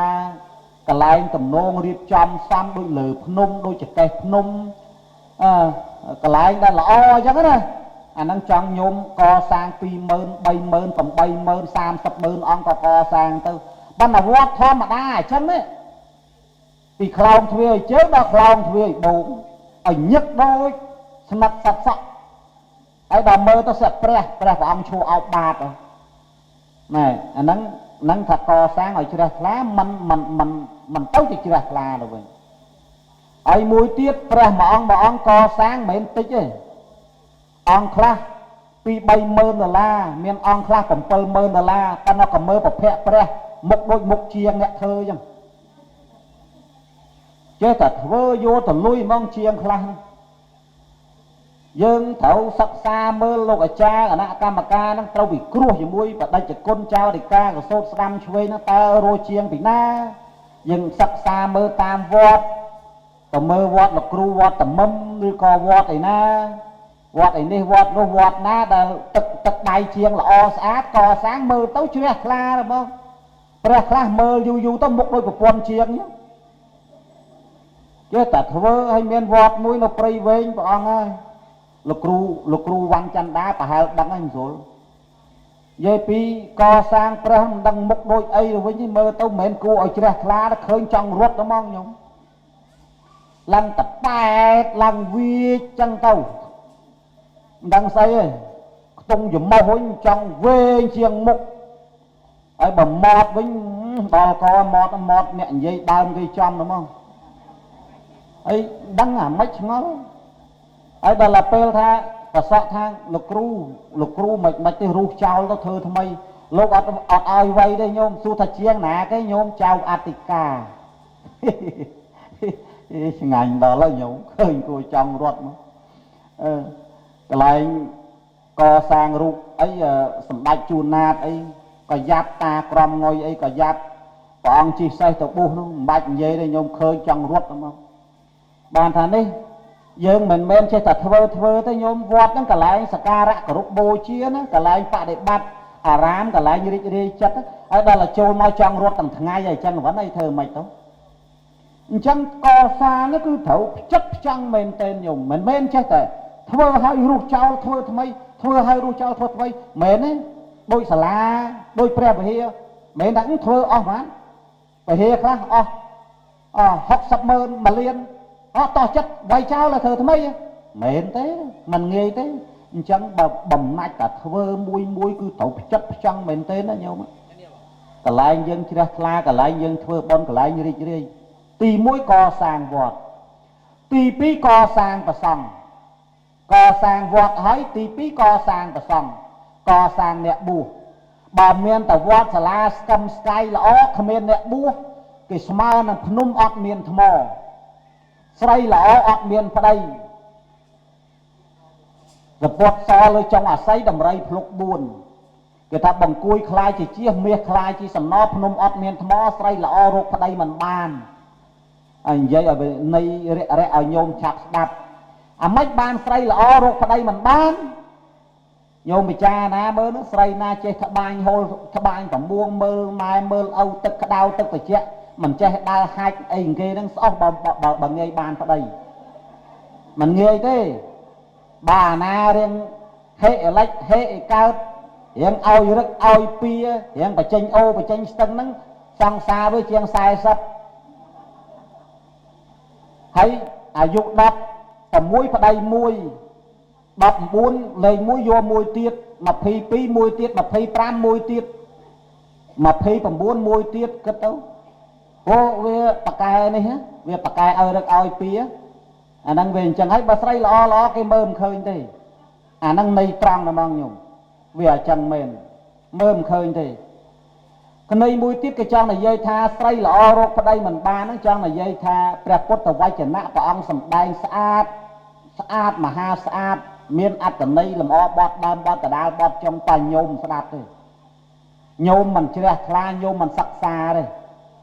ដល់ទៅជឿអារឿងព្រះអង្គថាម៉េចដើមឈើមានបុណ្យអត់កណាថាមានដើមឈើខ្លះមានដើមដែលមានជាងគេគឺដើមចេកព្រោះបានតែឃើញបានតែថាមានព្រោះឃើញគេផុស Facebook មួយអាចេកចេញទៅយងប្រមាណនោះយាយតាទៅអុជធូបសុំបុណ្យពីដើមចេកអុជល្ងាប់ដើមចេកអាមនុស្សខ្លួនឯងអ្នកមានបុណ្យមិនប្រឹងជឿទៅជឿដើមចេកបន្តិចទៀតគាត់ជឿអាតសនេះមានបុណ្យដែរគាត់អុជធូបសុំពីតសហ្នឹងមិនស្រួលយើងជឿឲ្យមានបញ្ញាណាញោមអ្នកកាន់ពុទ្ធសាសនាបើនិយាយឲ្យចំមិនអ្នកល្ងងទេអ្នកកាន់ពុទ្ធសាសនាពុទ្ធប្រកបពុទ្ធសាសនិកពុទ្ធសាសនុបឋមពុទ្ធប្រកបគឺអ្នកមានបញ្ញាមិនមែនចេះតែស្អីបន្តិចអ្នកមានបុណ្យច្រងគេលោកគ្រូនោះខ្លាំងប្រកែមានបុណ្យណាច្រងគេទៅហើយគ្មានបានស្អីទេជួងតែគេថាស្អីក៏ដោយឲ្យតែចេញពីលោកគ្រូហ្នឹងប្រកែទាំងអស់មានអីញោមទៅក្រោយគេមើលទឹកមាត់ស្លាខ្ពុលគ្រីកគ្រូដាក់ដបទឹកសុទ្ធយកឲ្យយាយនឹងយកកូនចៅផ្ដាត់ម៉ែដល់ផ្ទះអួតជិតងាប់អញ្ចឹងចោលសំមុខហ្នឹងជឿទេ ព្រះពុទ្ធសាសនាបង្រៀនមនុស្សបង្រៀនពុទ្ធបរិស័ទឲ្យមានបញ្ញាគឺគេបោកអត់បានទេញោមបើថាគេនៅបោកបានគេនៅញាក់បានមិនតន់អ្នកព្រះពុទ្ធសាសនាពិតប្រាកដទេនៅផ្លอมនៅឡើយទេនៅសើនៅឡើយទេបើអ្នកកាន់ព្រះពុទ្ធសាសនាពិតប្រាកដអូជឿច្បាស់មកជឿកម្មជឿផលរបស់កម្មញោមដឹងហើយថាកម្មម៉ាំងពីជាងកម្មជាពូជកម្មជាផៅពងកម្មជាកំណើតកម្មជាមរតកកម្មជាទាយាទនោះហ្នឹងហើយយើងដាំស្វាយវាមិនដែលទៅបេះដូងទេតែដាំស្វាយវាបេះស្វាយតែធ្វើស្រូវតែធ្វើស្រែវាបានស្រូវវាមិនដែលធ្វើស្រែទៅចេញអាណាលពៅមកវិញទេអាហ្នឹងវាអញ្ចឹងណាយើងត្រូវមានបញ្ញាយើងសទ្ធាយើងមានហើយសទ្ធាហើយបញ្ញាដូចអណ្ដាតហើយថ្មិញអញ្ចឹងយើងមានតែអណ្ដាតអត់មានថ្មិញក៏មិនបានមានថ្មិញអត់អណ្ដាតក៏មិនបានអញ្ចឹងមានទាំងអណ្ដាតមានទាំងថ្មិញអាហារដាក់ចូលទៅថ្មិញអ្នកតំពាមកហើយអណ្ដាតហ្នឹងបង្វិលធ្លាក់ចូលកាពះរស់ទាំងអណ្ដាតរស់ទាំងថ្មិញសទ្ធាហើយបញ្ញាសទ្ធាជាជើងឆ្វេងបញ្ញាជាជើងស្ដាំអញ្ចឹងគឺมันអាចអត់មានបញ្ញាការចេះដឹងបានទេអញ្ចឹងបានលោកឲ្យប្រឹងស្ដាប់ប្រឹងរៀនប្រឹងស្ដាប់ប្រឹងរៀនប្រឹងសិក្សាសុចិពុលិនោះហ្នឹងហើយអង្គរបស់អ្នកប្រាជ្ញហ្នឹងគឺថាត្រូវតែមានការស្ដាប់ការសិក្សាឲ្យបានច្រើនទៅគេបោកមិនបានហើយកុំជឿផ្ដេសផ្ដាស់ណាញោមកុំជឿផ្ដេសផ្ដាស់ជឿផ្ដេសផ្ដាស់វាគ្មានពីណាមានបុណ្យជាងយើងហើយដូចលោកគ្រូគឺម្ចាស់ព្រះអង្គសម្ដែងពីខាងដើមមកចឹងអញ្ចឹងយើងកសាងប្រសង់នេះចំណុចទី2ញោមមានបើកសាលាបាលីដើម្បីផ្ដល់លោកមានចំណេះចេះដឹងហើយកសាងប្រសង់មិនមែនញាតិញោមឃើញប្រសង់ច្រើនហើយអត់មានសាលារៀនអាហ្នឹងក៏មិនឈ្មោះថាកសាងដែរគឺខេត្តបាត់ដំបងយើងនេះបើតាមដែលដឹងមកគឺមានកន្លែងសិក្សារៀនសូត្រហើយសម្បូរធនធានប្រសង់លោកអ្នកចេះលោកអ្នកពូកែអ្នកប្រាជ្ញច្រើនញោមប្រសង់ហើយដល់ប្រសង់លោកមានចំណេះចេះដឹងញោមសប្បាយចិត្តប៉ុន្តែដល់ពេលវត្តហ្នឹងមានការកសាងធនធានប្រសង់វាតលញាតិញោមពុទ្ធបរិស័ទយើងហ្នឹងឧបាសកឧបាសិកាហ្នឹងចេះទំនុកបំរុងទៀតចេះទំនុកបំរុងទៀតហើយដល់ពេលប្រសង់យើងមានច្រើនហើយយើងអ្នកកាន់ពុទ្ធសាសនាដែរហើយវត្តមួយខែ4សិលថ្ងៃណាមានមហូបបានមកថ្ងៃណាអត់មហូបអត់មកវិញហើយធ្វើមិនទៅជួនកាលខ្លះមកដែរមានបាយហើយទឹកត្រីទៅវិញដោយត្រីទក់ទៅវិញក៏មានអញ្ចឹងអីវិញហើយខ្លះមកមានអាស្រៈកាចាស់បើទៅវិញថ្មីចេះគាត់ច្រឡំដូរស្រៈលោកក្នុងឃ្លាំងប៉ុន្តែខាងអាត្មានោះទេណាខាងនេះគ្មានទេអញ្ចឹងបានតែថានេះញោមត្រូវគិតកន្លែងហ្នឹងហើយឥឡូវហ្នឹងស្អែកហ្នឹងទៀតប្រសង់333ព្រះអង្គអញ្ចឹងណាញោមណាច្រើនណាស់ញោមបើដាក់តែព្រះអង្គ10000ក៏អស់3លាន33ម៉ឺនដែរញោមច្រើនយើងប្រកេនលោកទៅញោមអើយគ្មានស្លាប់យកទៅបានទេដាក់មួយអង្គ10ម៉ឺនទៅព្រោះអាណិតលោកព្រោះលោកងាយបានមកបិណ្ឌនេះញោមមកចេះថាលេងទេញោមឯងមានសទ្ធាប្រមាណទៅណាញោមណាមានសទ្ធាប្រមាណក៏ប្រមាណទៅប្រសង់ច្រើនយើងជ្រះថ្លាណាបើសួរញោមជ្រះថ្លាទេញោមប្រសង់ច្រើនអញ្ចឹងជ្រះថ្លាទេសบายចិត្តតែមុខលោកសួរហ្នឹងហើយដងបិណ្ឌបាតដល់10អង្គតាមភូមិហ្នឹងធុញចង់ងាប់ទៅហើយហ្នឹងហើយមិនបាច់ដល់10ខ្លះតែ5ហ្នឹងបិណ្ឌរាល់ថ្ងៃធុញចង់ងាប់ទៅហើយហើយតម្រាំ300ជាងអង្គ333ព្រះអង្គមិនដឹងយ៉ាងណាយ៉ាងណីទេអញអើយអញកូនគេជូនម្សិលមួយថ្ងៃហ្នឹងបែបម្សិលទេយ៉ាងយើងលៃទៅញោមយើងឆ្លៀតទៅទ្រព្យសម្បត្តិអ្នកណាក៏ស្រឡាញ់ដែរប៉ុន្តែត្រូវចាំថាទ្រព្យសម្បត្តិវាសម្លាប់បុគ្គលណាដែលល្ងងខ្លៅទេมันអាចសម្លាប់បុគ្គលណាដែលមានបញ្ញាទេគេថាមនុស្សរស់ព្រោះមានទ្រព្យតែមានមនុស្សងាប់ព្រោះទ្រព្យដែរចេកអាស័យស្លាប់ព្រោះផ្លែរីឯដំរីស្លាប់ព្រោះភ្លុកអ្នកមានទ្រព្យបើគេចេះប្រើទ្រព្យដោយអនាថបណ្ឌិកសេដ្ឋីនាងវិសាខានិមន្តប្រសង់ឆាន់ណាមិន333ព្រះអង្គទេមួយថ្ងៃ2000អង្គមិនឆាន់រាល់ថ្ងៃញោមត្រូវគិតកន្លែងហ្នឹងយើងអានេះមិនបាច់ដល់រាល់ថ្ងៃទេតាម7អង្គហ៊ានតែមកអាទិត្យដំបងក្រាលកតេលដល់យូរស្អីក៏លេងក្រាលដែរ ដំបូងឆាជៀនដល់យូរបន្តិចសម្លរៀងធំប្រហុកបន្តិចដល់លើកទី3ប្រហុកសុទ្ធលើកទី4អំបិលលើកទី5បាយតទេលើកទី6ទឹកអត់ដាំលើកទី7ទៅលោកឆានរាកពេញតវត្តអាហ្នឹងវាអញ្ចឹងយើងវាខុសពីអ្នកចំនួនព្រះណាញោមណាអញ្ចឹងទេយើងកសាងប្រសង់ញោមចូលរួមកសាងប្រសង់ហើយដល់ពេលកសាងប្រសង់ទី2បានហើយលោកមានចំណេះចេះដឹងហើយត្រូវកសាងបរិស័ទសម្ដែងធម៌ទេសនាបញ្ញាបយលពុទ្ធបរិស័ទឲ្យដឹងបុណ្យដឹងបាបដឹងគុណដឹងទោសនឹងឲ្យចេះធ្វើបុណ្យចេះធ្វើទានអញ្ចឹងណាគេណាហ្នឹងតួនាទីប្រសង់គឺអញ្ចឹងណាញោមតួនាទីប្រសង់ហ្នឹងអ្នកបួសហ្នឹងតួនាទីត្រូវសម្ដែងធម៌ទេសនាប្រោសបរិស័ទបយលបរិស័ទឲ្យបានស្ដាប់បានយល់បានដឹងចេះធ្វើបុណ្យចេះរក្សាសិលចេះឲ្យទានឲ្យចេះលះបង់លះនៅមច្ឆរិយៈណាឲ្យរៀនគេហៅថាលះកាត់នៅគេហៅថាសេចក្តីប្រមាទកុំកំណាញ់កុំហួងហែងហ្នឹងអាហ្នឹងតួនាទីរបស់ព្រះសង្ឃហើយដល់ពេលព្រះសង្ឃលោកមានចំណេះហើយលោកអាចសម្ដែងលោកអាចបញ្យល់ញាតិញោមបានណាហើយដល់លោកអត់បានចេះអត់បានដឹងមិនមែនឲ្យតែពោះចេះទាំងអស់ហើយណាញោមអត់ទេមិនទេញោមតលរៀនសូត្របានចេះបានដឹងបើមិនរៀនមិនចេះមិនដឹងទេហើយសម័យសពថ្ងៃមានដូចសម័យព្រះហើយណាប៉ះតែមុនទៅបុណ្យគេហ្នឹងឃើញ5អង្គសូត្រ2អង្គមិនសូត្រលោកមិនចេះហ្នឹងញោមនិយាយដើមពេញរោងហ្នឹងនេះលោកនេះមិនចេះចេះមកដែរនិយាយដើមពេញរោងបុណ្យហ្នឹងមិនលេងសើចទេណាញោមណាហើយដោយសម្ដែងធម៌ទេសនាអីអាត្មាធ្លាប់ស្ដាប់លោកគ្រូវ៉ាន់ចន្ទាវត្តអង្គតំមអាត្មាស្ដាប់វីដេអូលោកច្រើនណាជាមួយព្រះអង្គគ្រូសានភិរេតហ្នឹងអាត្មាតាមពិតទៅមិនដែលបានជួបលោកទេញោមជួបលើកទី1ហើយទី2ទី1ទេកណាភ្លេចហើយប៉ុន្តែថាលើកទី1ព្រោះច្បាស់ថ្ងៃនេះណាញោមស្ដាប់លោករហូតដែរហ្នឹងហើយតាមពិតទៅបើសិនជាប៉ុច្ឆាវិសាចនាសួរឆ្លើយអាត្មាប្រហែលជាសុំទៅមុនហើយមិនទេអូខ្លាចលោកញោមឬដល់លោកគ្រូអង្គតំមវត្តអង្គតំមហ្នឹងមិនធម្មតាទេញោមសំបីតែសិនស៊ីសមុទ្រក៏ច្រៀងដែរណាតោវត្តតំមកំហឹមបានទេញោមបាទតើលោកគ្រូប្រើតោអីមកអាត្មាងប់ដំងញោមដឹងទៅផ្លូវឯណាប៉ុន្តែថ្ងៃនេះបានជួបនឹងបានជួបលោកចឹងទៅណាហើយក៏អរប្រគុណណាបានសម្ដែងពធទេសនាតាមអធិស្ឋានខ្ញុំបកណាអាត្មាភាពមិនបន្តអីវែងឆ្ងាយទេដោយសារតែ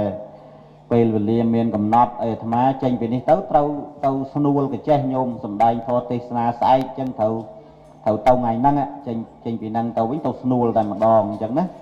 ចឹងទេសូមអធិស្ឋានអភីទោសហើយក្រែងមានពាក្យពេចន៍សម្ដីកន្លែងណាមិនសមរម្យមិនសមទឹកបតីអីក៏សូមអធិស្ឋានដល់ខ្ញុំ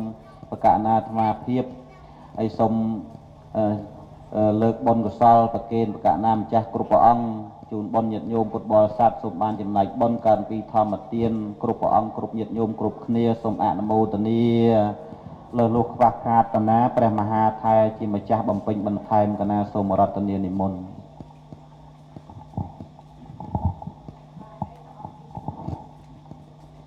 កណាសាធុអរព្រគុណចំពោះគុណចាស់ឡុងចន្ទថាដែលមានបតីអនុគ្រោះមុនសម្ដែងពធពេញបបរិបូរហើយសម្រាប់ជាធម្មទានចែកជូនញាតិញោមនៅក្នុងពេលនេះហើយប្រធមទេសនាក៏មិនអាចបន្តទៅទៀតបានដែរដោយយកទៅលើពេលវេលាមានកំណត់ម៉ោង5បញ្ចប់អញ្ចឹងពធទេសនាសន្និដ្ឋបញ្ចប់មុននឹងបញ្ចប់នៅពធទេសនាលើកនៅបុណ្យកុសលដែលកើតឡើងពីធម្មទាននៅក្នុងកាលនេះឧទ្ទិសជូនចំពោះអតីតប្រសពព្រះគ្រូចៅអធិការគ្រប់ចំនួនទាំងអស់លោកអាចារ្យគណៈកម្មការញោមវត្តញោមឧបថៈនិងមានឧបការៈសម្រាប់វត្តស្វាយធំគ្រប់ចំនួនទាំងអស់សូមអស់លោកទទួលអនុមោទនាចំណែកបុណ្យឲ្យបានគ្រប់ប្រងគ្រប់គ្នាលើកនៅបុណ្យកុសលនេះឧទ្ទិសជូនចំពោះបព្វបរោះវីរៈកងទ័ពវីរៈយុទ្ធជនវីរៈនារីដែលបានលះបង់សាច់ស្រស់ឈាមស្រស់ក្នុងបព្វហេតុជាតិមាតុភូមិក្នុងពេលកន្លងទៅ យូរយារហើយក្តីថ្មីនេះក្តីសូមបុណ្យកុសលទាំងនេះជួយទ្រទ្រង់អស់លោកឲ្យបានទៅកាន់សុគតិភពកំបីគ្លៀងគ្លាតឡើយលើកនៅបុណ្យកុសលទាំងនេះប្រកេនចំពោះព្រះគុណព្រះអង្គម្ចាស់ព្រះគ្រូចៅអធិការព្រះបិតាសង្ឃក៏ដូចជាព្រះគ្រូសោតឆ្វេងស្ដាំព្រះធេរានុធេរៈគ្រប់ព្រះអង្គចែកជូនញាតិញោមពុទ្ធបរិស័ទគ្រប់មជ្ឈដ្ឋានទាំងអស់បង្អោនចិត្តជ្រះថ្លានៅបុណ្យកុសលនេះហើយសូមឲ្យបានជាបច្ច័យនាំមកនៅសេចក្តីសុខរួចផុតចាកទុក្ខគ្រប់ព្រះអង្គគ្រប់គ្នាសូមអនុមោទនាសាធុបច្ច័យការស្ដាប់ហើយព្រះគុណចាស់ទាំង4ព្រះអង្គដែលបានសម្ដែងនៅពុទ្ធទេសនាក្រមើអេរយាប័តកាយការយើងប្រែប្រួលមិនសមរម្យកន្លែងណាមួយយើងក៏មកទោសទាំងអស់គ្នាដូចតទៅសូមអនុមោទនាតោឯណាដែលខ្ញុំព្រះករុណាធ្វើ